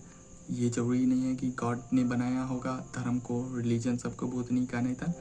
मानसिक कारणों से, जैविक कारणों से और सामाजिक कारणों से कोई भी रिलीजन बनता है। किसी सोसाइटी में किस तरीके से व्यवहार किया जाता है, चाहे समूह के लिए, ये भी जरूरी है कि उसके कारण भी धर्म का जन्म हुआ होगा कि हम इस ग्रुप के हैं, वो कुछ नाम रख लिया होगा एक्सेट्रा। अब वो कोई मान्यता सब रखा होगा तो मानते चला गया होगा, रखते चला हो गया है। इधर कोई होगा बुद्धनी का रहता, ये कोई दूसरा ट्रैप्ट होगा, ये दूसरा ग्रुप सब होगा, ये कुछ अपना नाम रख लिया, ये कुछ मान्यता सब रख गया, कुछ रिलीजन पर्व सब जो रख लिया, अब मानते चला गया और होते जा रहा है। इसलिए तुम देखोगे कंट्री के हिसाब से, तुम ज्योग्राफी पढ़े होगे तो हर जगह अलग अलग रिलीजन सब पाया जाता है, क्योंकि ज्योग्राफी पे भी बहुत सारे रिलीजन बेस्ड करते हैं भूतनी का नितन। तुम अगर बोलोगे कि जैन धर्म भूतनी का नितन चला जाए यूरोप के इधर, तो उधर बहुत कम चांस है, क्योंकि उसका भौगोलिक जो बोल सकते हो, चाहे ज्योग्राफी जो है वो फिट नहीं बैठता। उसका खान पान जो है वो बहुत ही ज़्यादा अलग है, उस पर भी बहुत ज़्यादा डिपेंड करता है। चाहे इस्लाम सब जो है, चाहे मुस्लिम सब जो है, वो काफ़ी ज़्यादा उधर यूरोप आर में नहीं फैला। उसके पीछे भी कारण है क्योंकि यूरोप में जो है काफ़ी ज़्यादा ठंडी रहती है और उसमें वहाँ पे दारू सब चलता है, इसलिए भी उधर ज़्यादा नहीं फैल पाया इस्लाम। हिंदू रिलीजन जो है वो भी दूसरी जगह ज़्यादा नहीं फैल पाया, वो अपनी ज्योग्राफी के कारण, वो अपने खान पान के कारण भूतनी का नितन उस पर भी काफ़ी ज़्यादा डिपेंड करता है। इसलिए हर जगह का ग्रुप, हर जगह के समाज के हिसाब से अपना अपना रिलीजन को बनाया गया होगा। रिचर्ड डॉकिंस कहते हैं कि जो बच्चे हैं वो कुछ सुनते हैं, कुछ समझते हैं, मान लेते हैं। ये क्यों जरूरी है? क्योंकि उसे जीना है भूतनी का नितन। जीवन जीने के लिए जरूरी है कि उसे जो बोला जाए, जो सिखाया जाए, वो मान लेते हैं। उसी पे एग्जांपल देते हैं कि अगर किसी का पेरेंट्स बच्चे को बोलते हैं कि जंगल में मत जाना, वहाँ पे भाग रहते हैं, वहाँ पे शेर रहते हैं, वो तुम्हें खा जाएगा, तो वो बच्चा क्या है, मान लेता है भूतनी का नितन। अगर वो ऐसा नहीं मानता है तो उसका मतलब है कि उसका खेला खत्म। तो इसलिए यहाँ से भी रिलीजन बढ़ता है भूतनी का नितन। और वही बच्चा फिर से जो धर्म का थोपा गया था, मान्यता सब, बिलीव सब, वो आगे बढ़ाता है, वो अपने बच्चे को बढ़ाता है, वो अपने बच्चे को बढ़ाता है। इस तरीके से समूह सभी बढ़ते जाता है, जनसंख्या सब भी बढ़ते जाती है, अंधविश्वास सब बढ़ते जाता है भूतनी का नितन। वही धीरे धीरे बढ़ के संस्कृति सब बन जाता है, कहीं का मॉरलिटी सब बन जाता है, कहीं भी नैतिकता सब बन जाती है। रिचर्ड डॉकिंस कहते हैं कि प्राचीन काल में समूह में रहने के लिए बहुत ही ज़्यादा सहयोगी था धर्म, वो बहुत ही ज़्यादा इम्पोर्टेंट था। जब तुम एक ग्रुप में रहते हो, एक ट्रैप में रहते हो, एक छोटे छोटे ट्रैप रहता है भूतनी का नितन, क्योंकि जब प्राचीन काल में तुम निकलोगे तो तुम्हारा शिकार कर लिया जाएगा, जब दूसरे ट्रैप वाला आएंगे तो वो खा जाएगा, नहीं तो जंगल में बहुत सारे जानवर रहते थे, वो तुमको खा लेगा। इसलिए हम लोग को समूह में रहना बहुत ही ज़्यादा जरूरी था। वहीं से धर्म का जन्म होता है। वहाँ कुछ एक फिर से बताया गया था कि जो किसी एक ग्रुप का, चाहे एक ट्राइब का कुछ आइडियोलॉजी होगी, कुछ विचारधारा होगी, और कुछ एक का विचारधारा है, कुछ एक का विचारधारा है भूतनी का नितन। दोनों का कुछ ना कुछ मोरालिटी सब होगी, नैतिकता सब जो होती है यहीं से जन्म लेता है, और दोनों को उसके बाद सहयोगी होता है भूतनी का नितन। जब सेपियन बुक पढ़े होगे तो उसमें भी अच्छे से बताया, उस पर भी बनाया हुआ वीडियो हो सकता है तो जाके देख लेना। बोलते कि जब तुम एक बना लेते हो ग्रुप, चाहे एक ट्राइब बना लेते हो, चाहे एक आइडियोलॉजी बना लेते हो कि हम ऐसे ऐसे हैं, तो दोनों को मिलने में भी आसानी होता है। जैसे दोनों अलग अलग रहे तो कुछ आइडियोलॉजी नहीं, कुछ ग्रुप नहीं, भूतनी का दो है तो फिर मुझसे आएगा तो मार काटे करेगा, उसका खाना वो लेके चला जाएगा, उसका खाना वो लेके चला जाएगा। तो इसलिए भी बहुत ही ज़्यादा जरूरी था धर्म। तभी वहाँ से धर्म पनपा होगा कि हाँ मेरी ये आइडियोलॉजी है, हम ये मानते हैं, चाहे मेरा ये बिलीव सिस्टम सब है, तुम मुझसे मिल सकते हो, जुल सकते हो, बात कर सकते हो, इसलिए वहाँ से धर्म का जन्म हुआ होगा। तो यहाँ पे एक सवाल कॉमनली उठ के आता है कि अंधविश्वास कैसे रह गया। तो यहाँ पे एक सुंदर सा विचार देते हैं, मीप विचार रखते हैं। मीप का एग्जाम्पल जैसे आज के समय में तुम रख सकते हो मीम, जैसे कहते हैं कि जैसे विचार का आदान प्रदान होता है, जैसे एक समय से दूसरे समय में जाता है, जैसे वो अपने बच्चों को बांटता है, सिखाता है सही गलत, उसी तरीके से ये अंधविश्वास जो है ये भी फैला होगा। जैसे वो सुना होगा अपने पेरेंट्स से कि किसी पेड़ के नीचे जाओगे तब पानी होगा, चाहे वहाँ जाओगे तो ये होगा, फलाना ढिमकाना, जो भी सुना होगा अंधविश्वास उसी तरीके से ट्रांसफ़र होता है, उसी तरीके से एक दूसरे से शेयर करता है। इसीलिए अंधविश्वास आज भी एग्जिस्ट करता है धर्म के द्वारा, चाहे किसी भी रिलीजन में जो है वो परम पीढ़ी दर पीढ़ी चलते चला गया भूतनी का निधन। उसे भी एक तरीके से मान्यता सम्मान लिया, बिलीव सम्मान लिया कि हाँ ये भी करना जरूरी है, ऐसा भी होता होगा। जैसे मान लेते हो कि हाँ उसको पेड़ के तोड़ लोगे, चाहे पेड़ से ब्याह कर दोगे तो फिर बिहार लायक छोड़ा मिल जाएगा, चाहे छौड़ी मिल जाएगी, जो भी सिस्टम सब चलता है वैसा, मतलब कि वो भी चलते आ रहा है पुरखों से भूतनी का निधन मानते आ रहा है। इस चैप्टर का मैसेज लिया जाए तो सीधा सीधी बोलते हैं कि जो भी धर्म जो है वो स्वाभाविक कारणों से पनपा होगा। ये जरूरी नहीं है कि धर्म एग्जिस्ट करता है तो गॉड बनाया होगा, नहीं, इंसान के द्वारा ये बनाया गया है। वो तो नहीं करता, इंसान की आवश्यकता के अनुसार बनाया गया होगा, उसको खुद को जिंदा रखने के लिए बनाया गया था, एक दूसरे से बात करने के लिए बनाया गया था, एक दूसरे के साथ रहने के लिए बनाया गया था। हम एक ही आइडियोलॉजी के, हम एक ही मान्यता सबके हैं, इसलिए बनाया गया था। इसलिए धर्म एग्जिस्ट करता है तो इसका मतलब ये नहीं है कि भूतनी का निधन गॉड भी एग्जिस्ट करता होगा। ये दो कौड़ी वाली बात है। धर्म एग्जिस्ट करता है, उसके पीछे भी लॉजिक है भूतनी का निधन। छठा चैप्टर है the root of morality, why are we good. मतलब ये है कि मोरालिटी सब जो है, जो भी नैतिकता सब है, वो कैसे जन्मा, उसकी जड़ क्या है, और हम लोग क्यों अच्छे हैं, उस पर भी चर्चा करते हैं। क्या जो भी मोरालिटी सब जो है, जो भी नैतिकता सब है जो है, वो ईश्वर के द्वारा बनाया गया है या हम खुद बनाए हैं, उस पर चर्चा करेंगे। चाहे मोरालिटी जो है वो ईश्वर के द्वारा दिया गया है, चाहे किसी धर्म से आता है, ये भी देखेंगे कि धर्म से मोरालिटी आती है या नहीं आती है, चाहे ये जन्मा कहाँ से, उस पर अच्छे से चर्चा करेंगे। और हम लोग अच्छे क्यों हैं, इस पे चर्चा करेंगे, क्योंकि ज़्यादातर लोग अच्छे होते हैं, उस पर भी बात करेंगे कि क्यों हम लोग अच्छे होते हैं। चाहे मोरालिटी, चाहे नैतिकता सब कैसे आती है, धर्म से या गॉड से, कुछ चोचले बनती है, उस पर चर्चा करेंगे गहराई से, एकदम सुंदर शब्दों में। रिचर्ड डॉकिंस का मानना है सीधा सीधी कि भगवान के द्वारा, चाहे किसी भी रिलीजन के द्वारा मोरालिटी सब जो है वो नहीं आती, चाहे कोई भी नैतिकता सब नहीं आती, कोई अच्छा या खराब गुण हमें धर्म चाहे रिलीजन से नहीं आता है। ये बहुत ज़्यादा डिपेंड करता है समाज, सोसाइटी पे, जैविक जीवन पे, चाहे किस तरीके की परिस्थिति सब थी उस पर डिपेंड करता है, ना कि कोई भी धर्म चाहे ईश्वर के द्वारा तुम्हें बता दिया गया है कि हाँ ये मोरालिटी है, ये नैतिकता है, इसको पालन करना चाहिए। क्योंकि बहुत सारे लोग बोलते हैं, धार्मिक लोग बोलते हैं कि धर्म से ही आता है नैतिकता, चाहे मोरालिटी। अगर धर्म नहीं रहे, चाहे ईश्वर नहीं रहे, तो कोई भी मॉरल नहीं रहेगा, कोई भी नैतिक नहीं रहने वाला है। रिचर्ड डॉकिंस कहते हैं कि अगर धार्मिक लोग नैतिक होते तो नास्तिक लोग अनैतिक होते होंगे।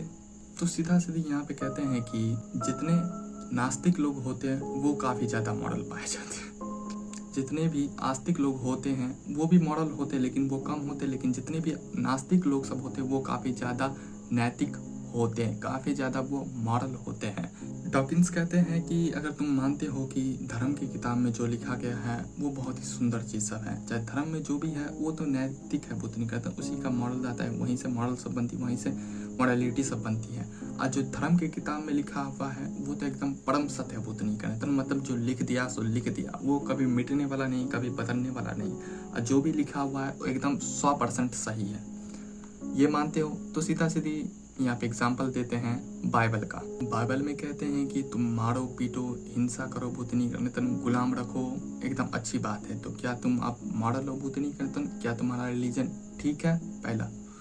अब बोलते हैं कि और भी रिलीजन और में सेम ऐसे बात है कि भूतनी करतन, गुलाम रखो, दूसरे को शोषित करो, भूतनी करतन, दूसरे पे निर्दयता दिखाओ, भूतनी करतन, दूसरे के साथ हिंसा करो, भूतनी करतन, औरतों को नीचे रखो भूतनी का नेतन, ये सब चुचलेपंथी लिखा हुआ है। तो क्या ये सही है भूतनी का नेतन? क्या ये तुम्हारे हिसाब से नैतिक है भूतनी का नेतन? मॉडल है भूतनी का नेतन? अगर ये मॉडल है तो तुम्हारा रिलीजन तो एकदम दो कौड़ी वाला है, एकदम दो कौड़ी वाला है भूतनी का नेतन। रिचर्ड डॉकिंस कहते हैं कि समाज के द्वारा, इंसानों के द्वारा, ट्राइबों के द्वारा मोरालिटी बनाई गई थी। क्यों? क्योंकि उसके लिए सहायक था, उसके लिए अच्छा था भूतनी का नेतन। वो अपना जीवन जी सकता था और लंबे समय के लिए सरवाइव कर सकता था। और कोई भी ताकतवर है, कोई मजबूत इंसान आए तो उससे भी वो मिलजुल के बात कर सकता था। वो उस पर आक्रमण नहीं करेगा, अगर करता है तो एक ट्रैप वाला उसे थोपड़ा देगा। वो मोरालिटी, नैतिकता सब बनाया गया इसलिए कि वो अपने आप को जीवित रख सके, ना कि तुम्हारे धर्म गुरु से जो लिखा गया था, चाहे धर्म में लिखा हुआ, चाहे रिलीजन बुक सब में लिखा हुआ, वहाँ से नैतिक चाहे मॉडल कोई व्यक्ति नहीं बनता है भूतनी का नेतन। अगर ऐसा होगा तो तुम्हारा धार्मिक लोग सब जो है वो काफ़ी ज़्यादा इमोरल होंगे, क्योंकि धर्म की किताबें में बहुत सारी बातें बुरी लिखी हुई है, मतलब खराब, एकदम दो कौड़ी वाला तुम जिसे बोल सकते हैं वो लिखा हुआ है। वहाँ से तो मॉरलिटी या नैतिकता सब कोई तो सीखवे नहीं किया है। जैसे एक नाम है रेसिप्रोकल ऑल्टोइज्म, मतलब इसमें यह है कि तुम मेरी मदद करो, मैं तुम्हारी मदद करूंगा। इससे चला था सोसाइटी, इससे बनता था समाज भूतनी का नेतन। ये बहुत ज़्यादा जरूरी था। तुम दूसरे ग्रुप वाले के, दूसरे समूह वाले को, दूसरे व्यक्ति की मदद करो, वो तुम्हारा मदद करेगा। इस तरीके से सोसाइटी में अच्छा बुरा बना, नैतिकता सब आई, मोरालिटी सब आई, और इससे हर एक व्यक्ति का फायदा होता था। मतलब हर एक व्यक्ति का कुछ रूल, कायदा, कानून सब रहती थी, इंसानियत सब रहती थी, ह्यूमैनिटी सब जो बोलती है, मानवता सब जो होती है वो रहती थी। तो वो दोनों के लिए फायदेमंद था कि तुम मेरी मदद करो, मैं तुम्हारी मदद करूँगा। जब तुम दिक्कत में होगे तो तुम हमारे को बुला लेना, नहीं तो हम तुमको बुला लेंगे। जब तुम्हारे पास खाने के लिए नहीं रहे तो मुझसे मांग लेना, मेरे पास रहेगा तो हम दे देंगे, तुम्हारे पास रहेगा तो तुम दे देना। चाहे हम जाएंगे शिकार करने तो मेरे घर के आदमी को तुम देखना, तुम जाओगे तो हम देखेंगे। इस तरीके से सोसाइटी बना है भूतनी का नेतन, इन्वॉल्व किया, तब उसके अंदर में कुछ मोरालिटी सब आई है, इसलिए हम लोग अच्छे हैं, बेहतर हैं।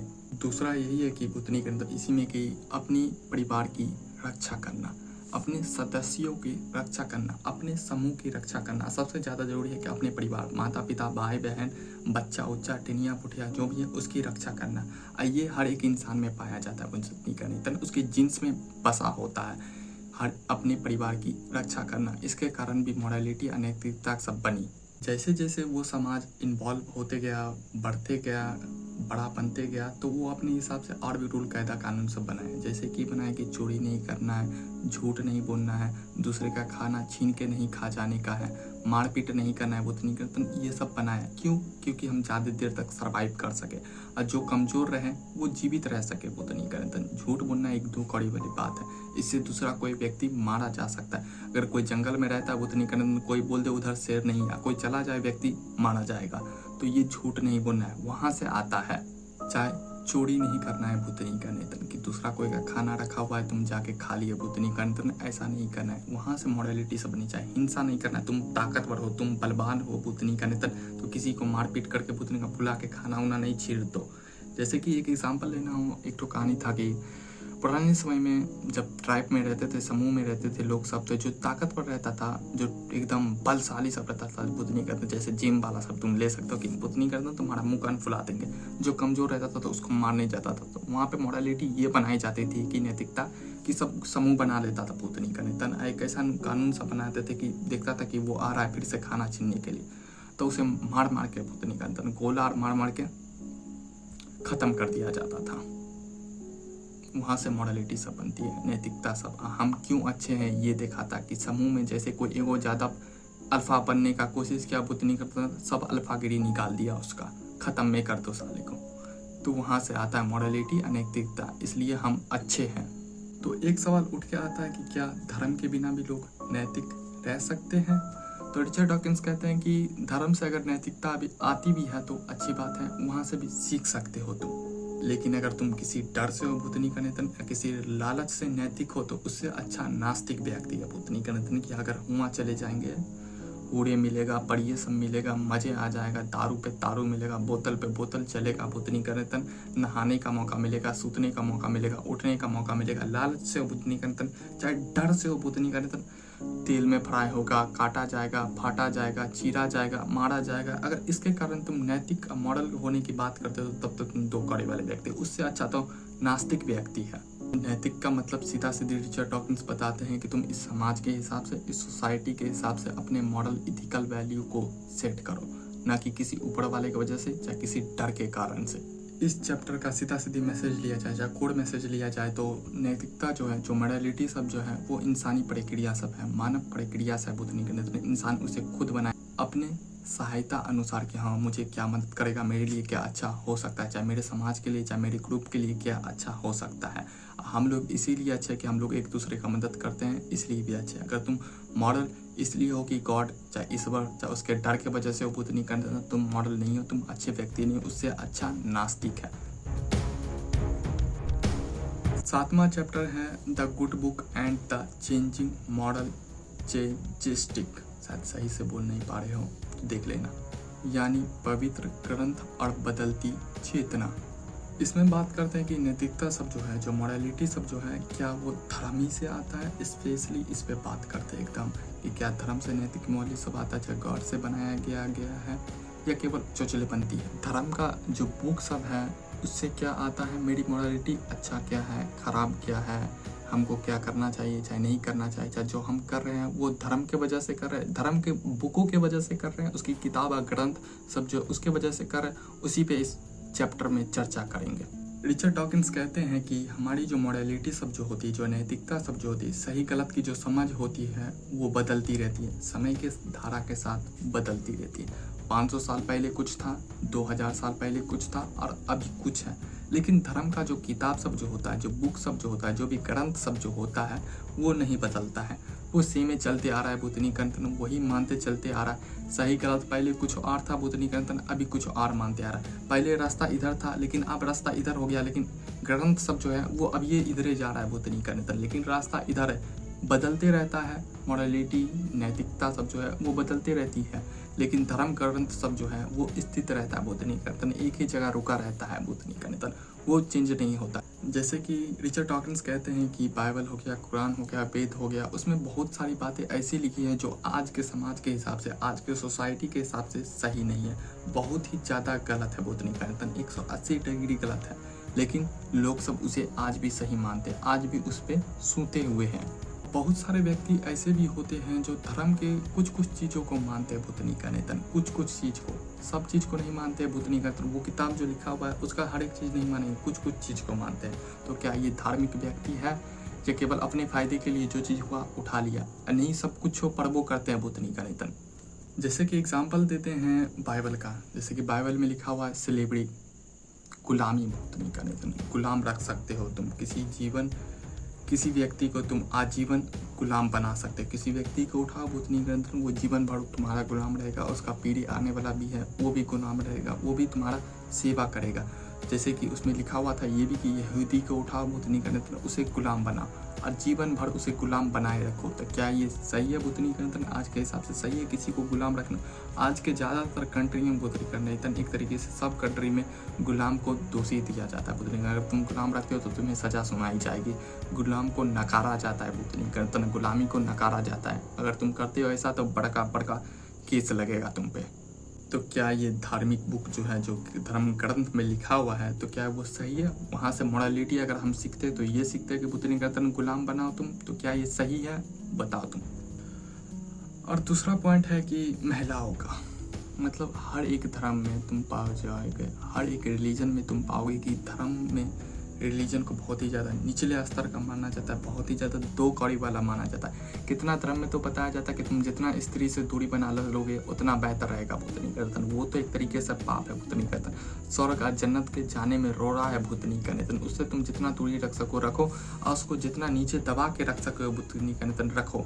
जो भी महिलाएं होती हैं वो तुम जो पुरुष हो तक तुम्हारे बात मानने के लिए हुई है और कुछ नहीं। रिलीजन बुक सब में ये सीधा सीधे लिखा गया है कि पुरुष का बात मानो, अगर वो तुम्हारा बात नहीं मानता है तो पीटो उठो कुछ करो बुद्धनी कंथन, वो भी सब सही ठहराया गया है। तो क्या वो रिलीजन बुक सब ठीक है? हर एक रिलीजन में मिल जाएगा तुमको बुद्धनी कंथन। महिलाओं की स्थिति को एकदम दो पड़ी वाला, क्योंकि पेटियार की बुद्धनी कंथन वही सब लिखवे किया था बुद्धनी कंथन। और तीसरा है कि बहुत सारे धर्मों में ये भी बताया जाता है कि हिंसा करो। हर एक धर्म में तुम्हें बताया जाता है कि हिंसा करो, बुत नहीं करते, एक दूसरे को मारो काटो, बुत नहीं करते। जैसे बहुत सारे धर्म में ये लिखा हुआ है कि अगर तुम्हारा बेटा तुम्हारा बात नहीं मानता है तो उसका माता पिता जो है पत्थरों से मार के ख़त्म कर देता था। तो क्या ये सही है? आज के समय में सही है? चाहे हिंदू धर्म में जो सती प्रथा चलते आ रहा है, क्या वो सही है बुत नहीं करते? रिचर्ड डॉकिंस कहते हैं कि अगर मेरी मोरालिटी, चाहे तुम्हारी मोरालिटी जो है धर्म ग्रंथ से आता, बाइबल से आता, कुरान से आता, वेद से आता, बुत नहीं करते, तो वो कब का ख़त्म हो जाता, वहाँ से नहीं आता है। हम लोग खुद बनाते हैं, हम सामाजिक परिस्थितियों के हिसाब से, स्थितियों के हिसाब से बदलती रहती है, लेकिन धर्म ग्रंथ जो है वो नहीं बदलता है, वो एक ही जगह रुका हुआ रहता है। इसलिए धर्म ग्रंथ से तो नहीं आता है। अगर धर्म ग्रंथ से आता है तो ये सब चीज़ को भी मानो बुत नहीं करते, लेकिन नहीं, हम लोग इन्वॉल्व कर गए हैं, इसलिए ये सब चीज़ को नकार दिए, ये सब चीज़ को मना कर दिए। बुत नहीं करते दो कौड़े वाली चीज़ है, इसको नहीं मानेंगे, इसलिए धर्म ग्रंथ से तो नहीं आता है। रिचर्ड डॉकिंस का मुख्य तर्क ये है कि बुत नहीं करते हम लोग की मोरालिटी जो है, नैतिकता जो है, वो धर्म ग्रंथ से नहीं आती है, वो बदलती रहती है, समाज की स्थिति के हिसाब से बनती रहती है। 200 साल पहले बुत नहीं करते गुलाम रखना ठीक था, तो उस समय चलता था। बुत नहीं करते उस समय के हिसाब से जो ठीक था, जैसा व्यक्ति सब था उस हिसाब से अपना बना लिया। बुत नहीं करते कि हाँ गुलामों रख सकते हैं। जब पहले के महिलाओं सबको बुत नहीं करते वोट देने का अधिकार नहीं दिया गया था। सबसे पहले तुमको मालूम है कि वोट देने का अधिकार कहाँ मिला था? जहाँ तक हमको मालूम है कि ऑस्ट्रेलिया में मिला था। कब मिला था? 1898 के आसपास में या 1900 के आसपास में, अभी जाके मिला है बुत नहीं करते वोट का अधिकार महिलाओं को। अमेरिका में मिला है 1920 या 1918 के आसपास में वोट का अधिकार सब। इसलिए बोलते हैं कि महिलाओं पे पहले जितना सारा जुल्म किया गया, जितना सारा चोचलेपंथी किया गया था, जो भी चलते आ रहा था बुत नहीं करते, उसको भी ख़त्म किया गया। उस समय के हिसाब से, उस लोगों के हिसाब से जो बनाया हुआ था मोरालिटी, चाहे एथिकल, सही गलत, बुत नहीं करते चलते आया था। जो भी धर्म ग्रंथ में था, जो भी सूता हुआ था तो वो मानते आया था। लेकिन आज ऐसा नहीं, आज हम इन्वॉल्व कर गए हैं, बदल गया है बुत नहीं करते, इसलिए वो सब मानना जरूरी नहीं है। जैसे कि LGBTQ जो है, उस सबको पहले मान्यता सब नहीं दिया जाता था, लेकिन अब दिया जाने लगा है। पहले के समाज में नहीं, आज के समाज में दिया जाता है। जैसे कि भारतों में शायद पिछले साल या इसी साल इसका बिल पास हुआ है कि तुम रह सकते हो साथ में, तुम अपनी इच्छा के हिसाब से कर सकते हो। अब भी इस साल या पिछले साल दिया गया है। बहुत सारे देशों में और पहले कर दिया गया था, लेकिन पहले बहुत सारे रिलीजन में आज भी इसको बुत नहीं करते नकारा जाता है, बोलता है निकल जा बुत नहीं करते, तुम लोग का कोई जगह नहीं। लेकिन आज के समय में दिया जाता है। इसलिए मोरालिटी, नैतिकता जो है, सही गलत जो है, खुद तय करते, समय के हिसाब से बदलते रहता है। स्थिति नहीं है बुत नहीं करते, जैसी धारा वैसे बन जाते हैं, जो जब जरूरी पड़ता है तब। रिचर्ड डॉकिंस का मानना है कि कोई भी व्यक्ति नैतिकता, चाहे मॉरलिटी के लिए कोई भी धार्मिक बुक, चाहे ग्रंथ पे निर्भर नहीं है। कोई व्यक्ति अगर मॉरल है, चाहे नैतिक है, तो वो पहले से मान चुका, चाहे पहले से तय कर लेता कि हम रहेंगे। धर्म ग्रंथ से नहीं आता। अगर कोई व्यक्ति धर्म ग्रंथ के पढ़ के जाता है मॉरल बनने के लिए, तो बहुत सारे गलत चीज़ है जो वो अपना सकता है आज के जीवन में। अगर वो डर से बुत नहीं करने तन, चाहे लालच से मॉरल है बुत नहीं करने तन, तब वो दो कौड़ी वाला है। उसे समाज के हिसाब से ढालना बहुत ही ज़्यादा जरूरी, नहीं तो वो समाज के हिसाब से हानिकारक है, एक तरीके से बोलते हैं। उससे बेहतर है नास्तिक इंसान, जो कोई लालच, कोई भी बुत नहीं करना, डर नहीं है, बुत नहीं करते कि वहाँ जाएंगे तो ये होगा, चाहे वो मिलेगा, नहीं। कोई व्यक्ति अगर मॉरल है तो पहले से है, बुत नहीं करते तो पहले तय कर लेता है। अगर तुम धर्म ग्रंथ के हिसाब से हो तो बुत नहीं करते, तुमसे बेहतर नास्तिक इंसान है।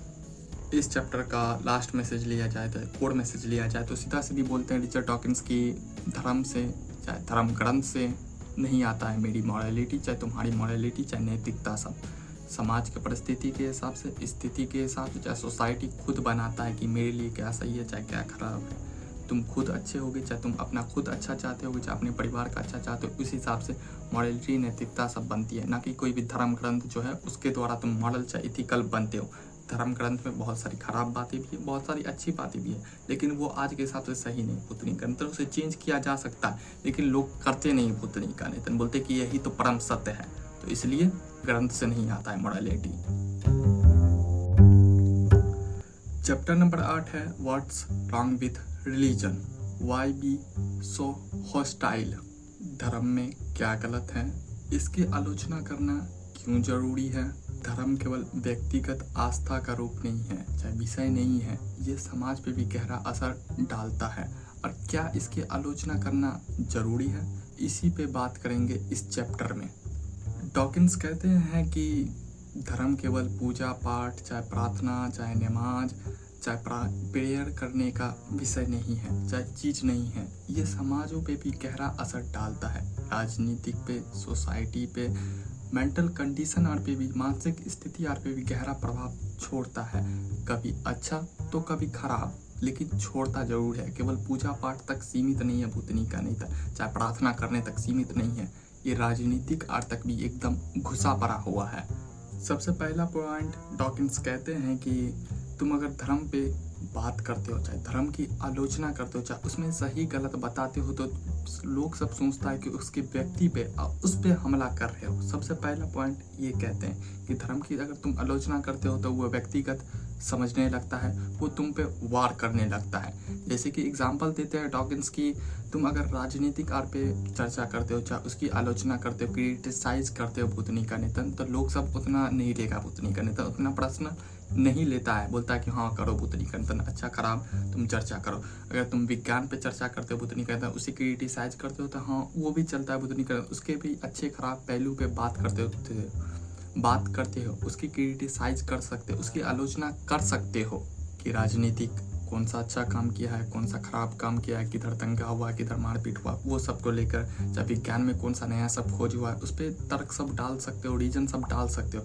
लेकिन तुम जैसे भूतनी करने तुम धर्म पे चाहे रिलीजन की आलोचना करते हो, उसमें गलत बताते हो, तो व्यक्तिगत समझने लगता है और वो तुम पे आरोप लगाने लगता है, वो तुमको दोषी ठहराने लगता है और तुमको मारने पीटने पर, चाहे बहसबाजी करने पर उतर आते हैं लोग। रिचर्ड डॉकिंस मानते हैं कि आरो चीज़ों की तरह धर्म की भी आलोचना करना चाहिए, उसे भी उसी पहलू से परखना चाहिए जैसे राजनीतिक आर को, जैसे विज्ञान आर को परखते हैं। चाहे विज्ञान में कुछ गलत साबित हुआ कि हाँ जो पुराना रिसर्च था या पुराना थ्योरी सब था वो गलत साबित हुआ, उसे छोड़ दो भूतनी का नेता, फेंको बाहर, कोई दिक्कत नहीं है भूतनी का नेता, नहीं उस साइंटिस्ट को फिक्र है, नहीं उस साइंस को फिक्र है, घंटा फर्क नहीं पड़ता है। लेकिन तुम जैसे रिलीजन में कोई गलत चीज़ मिलता है, चाहे गलत हो जाता है, चाहे पुराना हो जाता है, तुम उसे फेंकने के लिए बोलो तो भूतनी का नेता तुमको फेंका जाएगा, नहीं उस साइंस को से हटाया जाएगा, नहीं वो रिलीजन से हटाया जाएगा, नहीं वो व्यक्ति हटाने के लिए तैयार होता है भूतनी का नेता।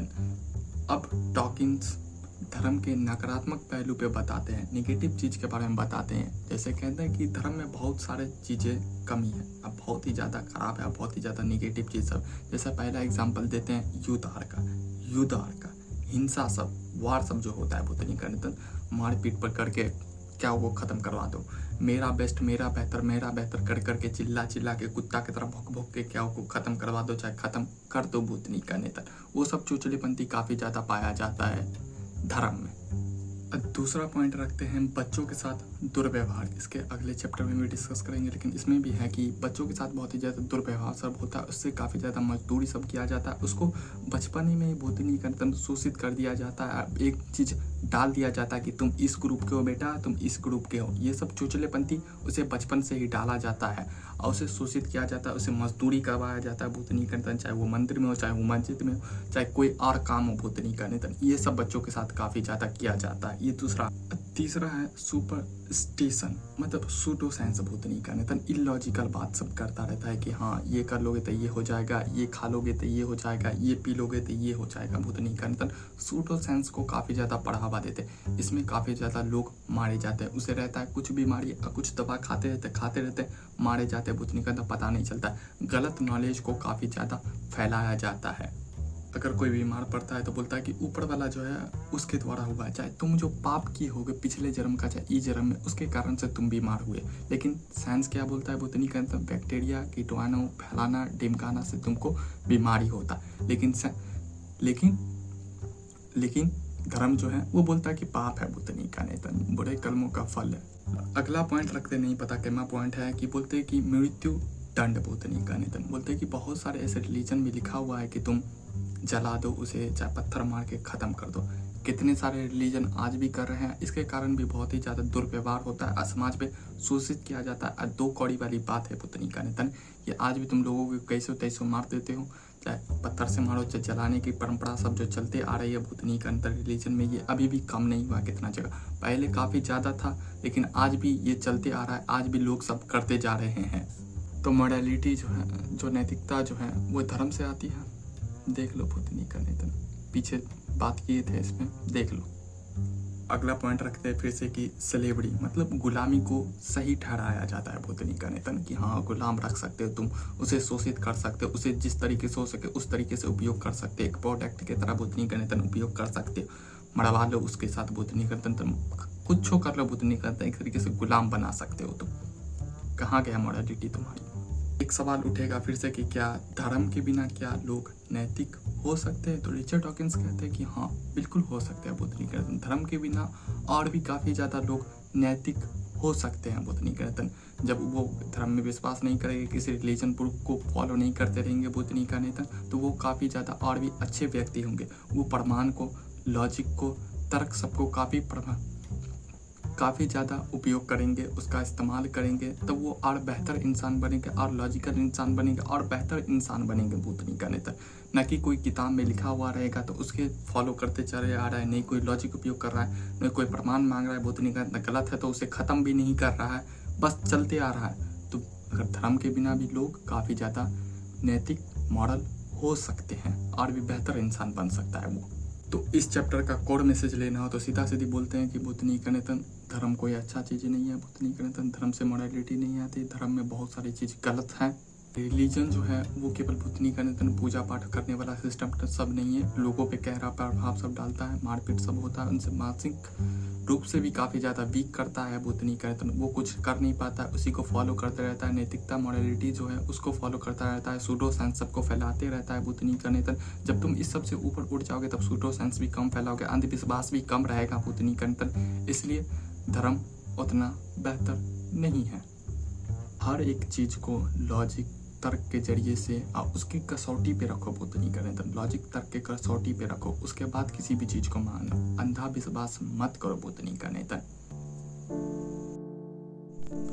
9वां चैप्टर है child abuse and the escape from religion.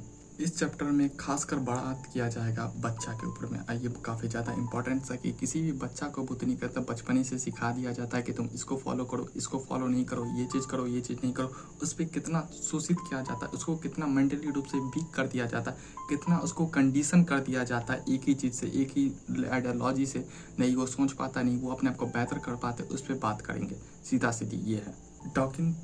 Richard Dawkins कहते हैं कि अगर किसी बच्चे को बचपन से ही धार्मिक ग्रंथ सब पढ़ाया जाता है, धार्मिक चीज़ों सब किया जाता है कि हाँ तुम ये करो, ये चीज़ करो, तो उसकी स्वतंत्रता जो होती है, उसकी फ्रीडम जो होती है वो छीन ली जाती है बुद्धनी का नेतन, उसे मेंटली रूप से स्ट्रॉन्ग नहीं बनने दिया जाता। अब बचपन से बताया जाता है कि बुद्धनी का नेतन तुम तो क्रिश्चियन हो, तुम तो मुस्लिम हो, बुद्धनी का नेतन तुम तो हिंदू हो, तुम तो जैन हो, बुद्धनी का नेतन, हमेशा कुछ ना कुछ लोग चतुलेपंथी से बुलाया जाता है कि हाँ तुम ये हो बुद्धनी का नेतन, शुरू से उसे बांध दिया जाता है। रिचर्ड डॉकिंस यहाँ पे एग्जांपल देते हैं कि अगर किसी का माता पिता किसी और पार्टी को सपोर्ट करता है, किसी और राजनीतिक पार्टी को सपोर्ट करता है, वो अलग करता है, लेकिन उसका बच्चा जो है वो अलग करता है, तो ये चलता है बुद्धनी का नेतन, ये मान लिया जाता है कि तुम अलग पार्टी को सपोर्ट करो, हम अलग पार्टी को सपोर्ट करेंगे, यहाँ पे कोई द्वंद्व पैदा नहीं होता है। लेकिन जैसे तुम बोलो कि बुद्धनी का नेतन तुम्हारे माता पिता ये रिलीजन को फॉलो करते, तुम दूसरे को करना चाहते हो, चाहे तुम करना ही नहीं चाहते हो, तो यहाँ पे तुम पे थोपा जाता है, यहाँ पे तुमको चटिया जाता है बुद्धनी का नेतन।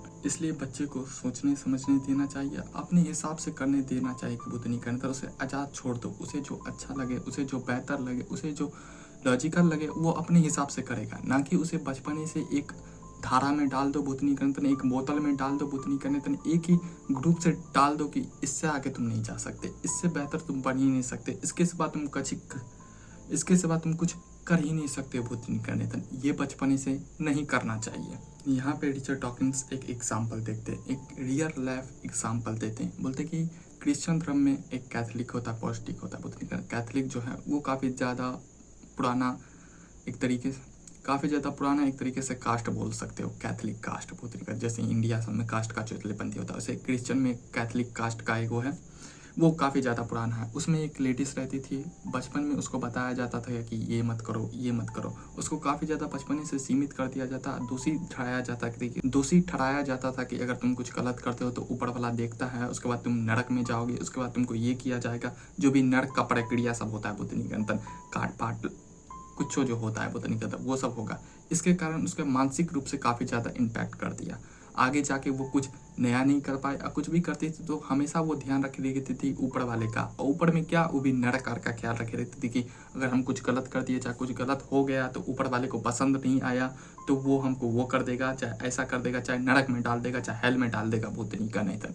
इसके कारण वो अपने लाइफ में सही से जी नहीं पाया, खुश नहीं रह पाया। भूतनी का तन जो करना चाहती थी वो कर नहीं पाई, हमेशा ऊपर वाले को खुश करने में अपना पूरा जीवन बिता दी, उसकी पूरी पर्सनैलिटी को एकदम से बदल दी भूतनी का नितन कि हाँ बचपन से ये सिखाया गया था तो यही करना बेहतर है भूतनी का नितन। ये भी नहीं कि भूतनी का नितन बचपनों में कुछ खराब एकदम गलती कर दिया, जो बचपन में तो कनी मनी बच्चा सब गलती करता है भूतनी का नितन, तुम भी किए होगे, हम भी किए दिए, बैठा दिया बचपन में, हमेशा चलते रहा, पूरा उसका जीवन रोना बना दिया भूतनी का नितन। कभी वो जी नहीं पाया अपने जीवन को अच्छे से, चाहे बेहतर तरीके से। तो डॉकिंस बोलते हैं कि ये एक तरीके का अपराध है भूतनी का नितन, एक तरीके से उसे मेंटली रूप से कंडीशन कर देने का विचार है भूतनी का नितन। जब वो अपने जीवन में आगे नहीं कर पाया, भूतनी का अपने लाइफ को बेहतर नहीं कर पाए, एक अपराध है और कुछ नहीं, मेंटली रूप से काफ़ी ज़्यादा इन्फेक्ट करता है। तुम अपने आप को सोच के देखना। डॉकिंस कहते हैं कि कई लोग बड़े हो जाने के बाद भी इससे आगे नहीं निकल पाते हैं। जैसे बचपन में उसे सिखा दिया जाता है कि बेटा ये मत करो, नरक में चले जाओगे, चाहे हेल में चले जाओगे, चाहे कुछ चुचलेपंथी सिखा दिया जाता है कि ऐसा मत करो, ऊपर वाला नाराज हो जाएगा, तो वो बड़े होकर भी कुछ समझते नहीं, कुछ लॉजिक नहीं लगाते, कुछ तर्क नहीं लगाते, वो ऐसे मानते चले जाते और पूरी पर्सनैलिटी उसी तरीके से बन जाती है। रिचर्ड डॉकिंस कहते हैं कि अगर कोई व्यक्ति धर्म को छोड़ना भी चाहता है, चाहे छोड़ने का मन कर रहा है, तो उसको ये बहुत सारे कठिन परिस्थितियों से गुजरना पड़ता है। जैसे कि सबसे पहले तो उसे फैमिली यार से ताना मिलता है, उसके बाद कनेक्शन सब खत्म हो जाता है, उसके बाद रिश्तेदार खत्म हो जाता है, समाज में बहुत ही ज़्यादा शोषित किया जाता है कि भूतनी का तुम रिलीजन को छोड़ रहे हो, तुम अपने रिलीजन को छोड़ रहे हो, ये सब काफ़ी ज़्यादा उसके साथ शोषित किया जाता है, मेंटली रूप से काफ़ी ज़्यादा वीक कर दिया जाता है, उसे काफ़ी ज़्यादा कंडीशन किया जाता है कि बेटा तुम गलत कर रहे हो, ये सब चुचलेपंथी काफ़ी ज़्यादा सुनाया जाता है। जिसमें एग्जाम्पल देते हैं कि एक बच्चा था जो अपने रिलीजन को छोड़ना चाहता था, तो हुआ क्या था, उसका परिवार उसको छोड़ दिया, उसके रिश्तेदार और काफ़ी ज़्यादा उसको क्रिटिसाइज किया, काफ़ी ज़्यादा उल्टा सीधा बोले भूतनी का नितन रिलीजन को क्यों छोड़ा, उसको गिल्ट में डाल देते भूतनी का नितन कि तुम रिलीजन को छोड़ रहे हो। ये सब काफ़ी ज़्यादा चोचलेपंथी होता है अगर तुम रिलीजन को भी छोड़ना चाहते हो तो डॉकिंस कहते हैं कि तुम रिलीजन को छोड़ना चाहते हो तो ये आसान नहीं होगा। तुम्हारी मान्यता सब जो होगी, तुम्हारी बिलीफ सिस्टम सब जो होगा, तुम्हारे रिश्तेदार सब जो होगा, तुम्हारा फैमिली सब वाला, सब फ्रेंड सब जो होगा, सोसाइटी वाला होगा, हर एक व्यक्ति तुमको शोषित करेगा भूतनी का, तुमको गलत बोलेगा भूतनी का, तुमको गिल्ट में डाल के ऊपर से नीचे तक पूरा ख़त्म कर सकता है। डॉकिंस कहते हैं कि तुमको अगर रिलीजन छोड़ना है तो उस समय तो कठिन होबे करेगा, थोड़ा सा दिक्कत सबका सामना करोगे पड़ोगे, लेकिन उसके बाद जो है काफ़ी ज़्यादा तुम फ्री रहोगे, आज़ाद रहोगे, अपने जीवन को अपने हिसाब से जी सकते हो, स्वतंत्रता से जी सकते हो और तुम्हारे लाइफ का बेहतर एक्सपीरियंस, चाहे बेहतर डिसीजन तुम बोलोगे भूतनी का नितन। अगर तुम रिलीजन से लीव करते हो तब ये बेहतर एक्सपीरियंस, थोड़ा सा कठिन रहेगा, चलता है भूतनी का नितन, लेकिन उसके बाद जो तुमको मिलेगा वो काफ़ी ज़्यादा अच्छा चीज़ रहेगा, स्वतंत्रता, आज़ादी, फ्रीडम, पीस। कोई भी गुट से, कोई भी इधर से चाहे उधर से बन के नहीं रहना, चाहे उस विचारधारा से, चाहे उस आइडियोलॉजी से, बकवास भूतनी का नितन, उससे नहीं रहना, उसके बाद तुमको अच्छा रहेगा। तो इस चैप्टर का कोर मैसेज लिया जाए तो सीधा सीधी बोलते हैं कि धर्म जो है केवल नीचे नहीं है भूतनी का नितन, वो लोगों को काफ़ी ज़्यादा प्रभावित करता है, उसके मेंटल कंडीशन को, उसके पर्सनल लाइफ तक को काफ़ी ज़्यादा प्रभावित करता है। अगर तुम धर्म को छोड़ना चाहते हो तो वो भी तुम्हारे लिए आसान नहीं होगा, काफ़ी ज़्यादा शुरू में पथारना सब झेलोगे, लेकिन उसके बाद मज़े रहेगा, एक तरीके से आज़ादी रहेगा तुम्हारे पास। और बच्चे को बचपने से नहीं सिखाना चाहिए धर्म भूतनी का नितन, उसे आज़ाद होने दो, खुद का सोच डेवलप करने दो, अपने हिसाब से जो अच्छा लगे करना होगा, रिलीजन को फॉलो तो करेगा, नहीं तो छोड़ देगा भूतनी का नितन। इसलिए बच्चा को किसी को बचपने से कंडीशन नहीं करना चाहिए कि तुम इस धर्म के हो, चाहे इस धर्म के हो, चुचलेपंथी से दूर करना चाहिए। चैप्टर नंबर 10वां है मस्ट नीड गैप। मतलब है कि अगर धर्म ना रहे, चाहे धर्म की जगह हम क्या भरेंगे, चाहे धर्म खत्म हो गया, चाहे धर्म हटा दो तुम अपने जीवन से, तब उसकी जगह क्या भरोगे, चाहे सोसाइटी से, चाहे किसी भी देश से, चाहे पूरे पृथ्वी से धर्म हटा दो तो उसकी जगह क्या भर सकते, उसी पे चर्चा करेंगे इस चैप्टर में। रिचर्ड डॉकिंस एक महत्वपूर्ण, एक जरूरी सवाल उठाते हैं कि अगर हम धर्म को खत्म करते, चाहे धर्म से हट जाए, तो क्या हमारा जीवन में खालीपन रहेगा, अकेलापन काफ़ी ज़्यादा महसूस होने वाला है। क्या हमें धर्म की जगह कोई चीज़ रखना जरूरी है या भरना जरूरी है। कई लोग कहते हैं कि धर्म केवल विश्वास, चाहे आस्था का चीज़ें नहीं है भूतनी का नितन, वो लोगों को मीनिंग देता है, फ्रीडम देता है, पीस देता है, आज़ादी सब देता है, कनेक्शन सब देता है, रिलेशनशिप सब देता है, ग्रुप सब देता है। ये सब करता है रिलीजन। केवल गॉड का चीज़ नहीं है, चाहे केवल आस्था का चीज़ नहीं है ये। रिचर्ड डॉकिंस कहते हैं कि ये सब दो कड़ी वाली बातें भूतनी का निधन सभी चीज़ों को वैसे भी पाया जा सकता है, बगैर धर्म का भी तुम पा सकते हो भूतनी का निधन। अगर तुम बोलते हो कि मेरे जीवन में कोई अर्थ नहीं है, मीनिंग नहीं है भूतनी का निधन तुम्हें इस बड़े सिर्फ दे सकता है, तो ऐसा कुछ नहीं। तुम अपना खुद का मीनिंग डिसाइड कर सकते हो कि मुझे करना क्या है भूतनी का निधन। चाहे सोसाइटी चाहे समाज चाहते हो तो वो भी तुमको मिलेगा भूतनी का निधन, बगैर गॉड का भी। जैसे बोलते हैं लोग सबकी नैतिकता मोरालिटी तो रिलीजन से आता है कई सारे लोगों को, तो डॉकिंस कहते हैं कि नहीं, ऐसा नहीं है भूतनी का निधन। तुम खुद से भी डिसाइड कर सकते हो कि तुम्हारे लिए क्या ठीक है, इस समाज के लिए क्या ठीक है, इस देश के लिए क्या ठीक है। ये सब तुम्हें कोई भी ग्रंथ चाहे कोई किताबों में नहीं मिलेगा भूतनी का निधन कि ये चीज़ करना चाहिए, चाहे ये चीज़ नहीं करना चाहिए, ये चीज़ फलाना ढिमकाना। धर्म में बहुत सारी बातें गलत भी है, इसलिए तुम अपना खुद का भी डिसाइड कर सकते हो। बहुत सारे लोग बोलते हैं कि मीनिंग नहीं है भूतनी का निधन, तो खुद का खोजो ना, अपने से खोजो कि मुझे क्या अच्छा लगता है, मुझे क्या बेहतर है भूतनी का निधन, चाहे हम क्या बेहतर कर सकते हैं, चाहे किस में हम अच्छे हैं भूतनी का निधन, वहाँ से मीनिंग बनाओ। तुम्हें क्या पसंद है, चाहे कला, चाहे art, music, singing, dancing, cricket, football, पढ़ना लिखना, कुछ हो भूतनी का निधन तुम अपना डिसाइड करो, अपना मीनिंग खुद बनाओ ना। तुम्हें क्या दूसरे के रिलीजन से चाहिए कि भूतनी का निधन स्वर्ग नर्क वाला चोचलेपंथी, वहाँ का तो वही मीनिंग है भूतनी का निधन कि वहाँ जाओगे तो ये मिलेगा, होड़ मिलेगी तो ये कुछ हो भूतनी का निधन। वो दो कौड़ी वाला मीनिंग से अच्छा है कि तुम यहाँ मीनिंग बनाओ अपना। अकेलापन तुमको महसूस नहीं होगा भूतनी का निधन, तुम अपना मीनिंग खुद बनाओगे, हर एक चीज़ में बेहतर बनने का कोशिश करोगे। जो तुमको अच्छा लगता है, जो चीज़ में तुम बेहतर हो, जो चीज़ अच्छे से कर सकते हो, उसका मीनिंग बनाओ। उसमें भी खूब मजा आएगा, उसमें भी खूब बेहतर तुम बन सकते हो, न कि स्वर्ग नर्क वाला चोचलेपंथी तुम लेके चल रहे हो भूतनी का निधन। बहुत सारे व्यक्ति बोलते हैं कि जो दया जो है वो धर्म में सिखाता है कि दया करो, सपोर्ट करो, मदद करो। तुमको पहले बता दे, एवोल्यूशन पढ़े होगे, सेपियन बुक सब पढ़े होगे, तुम्हें मालूम होगा डार्विन की थ्योरी सब के बारे में, तो तुमको मालूम होगा कि लोग सब पहले ही मदद करते थे, एक दूसरे की मदद करते थे, अपने आप को सुरक्षित रखने के लिए, अपने आप को बचाने के लिए, अपने जीन्स को जो बोल सकते हो तुम, उसको आगे बढ़ाने के लिए वो एक दूसरे की मदद करते थे। पहले भी एक दो कहानी सब बता सके कैसे ख़त्म किया जाता था। इसलिए मोरालिटी सब जो होती है, जो दया सब जो होती है, जो हेल्प करना सब जो है, ये हमारे नेचर में पहले से है। हम पहले से अच्छे हैं भूतनी का निधन। धर्म बहुत हद तक और तुम्हें खराब करता है और अपने आप को बेहतर बनाने के लिए, दूसरे को ख़त्म करने के लिए बोलता है। वो उतना दया नहीं दिखाता है भूतनी का निधन, चाहे दया नहीं सिखाता, तुम्हें लोग ही सब ही सिखाएंगे, चाहे समाज ही सिखाता है कि एक दूसरे का मदद करो, एक दूसरे पे दया करो, चाहे सपोर्ट करो। रिलीजन से नहीं आता है। डॉकिंस कहते हैं कि तुमको रिलीजन आने में उतना गहराई, चाहे उतना बेहतर चीज़ नहीं मिलेगा जितना तुमको जिज्ञासा में मिलेगा, क्रियोसिटी में मिलेगा, कला में मिलेगा, आर्ट में मिलेगा, सिंगिंग में मिलेगा, प्यार में मिलेगा भूतनी का निधन। लव सब में, ये सब में गहराई, इस सब में मीनिंग खोज सकते हो। जैसे कि चार्ल्स डार्विन ने एवोल्यूशन की खोज की थी, तो उसने एक सोच दिया था, एक बेहतर समाज बनाने के लिए सोच दिया था, चाहे वैज्ञानिक को एक नया पॉइंट ऑफ व्यू दिया था कि समाज को तुम इस नज़रिए से भी देख सकते हो। पूरी दुनिया को सोच दिया था कि भूतनी का निधन इस बार नहीं बनाया है तुमको, तुम एक छोटे से जीवाणु से धीरे धीरे इन्वॉल्व करके आज तुम इंसान बने। वो एक नई सोच दिया था। जब आइंस्टीन ने रिलेटिविटी का थ्योरी दिया था, तो वो भी समाज को और बेहतर किया था और बेहतर बनाया था। इसमें तुम अपना मीनिंग खो सकते हो, इसमें तुम मगन रह सकते हो, ना कि भूतनी का निधन तुमको धर्म ही चाहिए। भूतनी का निधन धर्म में तुमको उतना क्या गहराई मिल रहा है भूतनी का निधन, जितना क्यूरियोसिटी जिज्ञासा समय मिल रहा है, साइंस समय मिल रहा है, विज्ञान समय मिल रहा है, हिस्ट्री समय मिल रहा है, प्यार समय मिल रहा है, सिंगिंग समय मिल रहा है, आर्ट समय मिल रहा है भूतनी का निधन।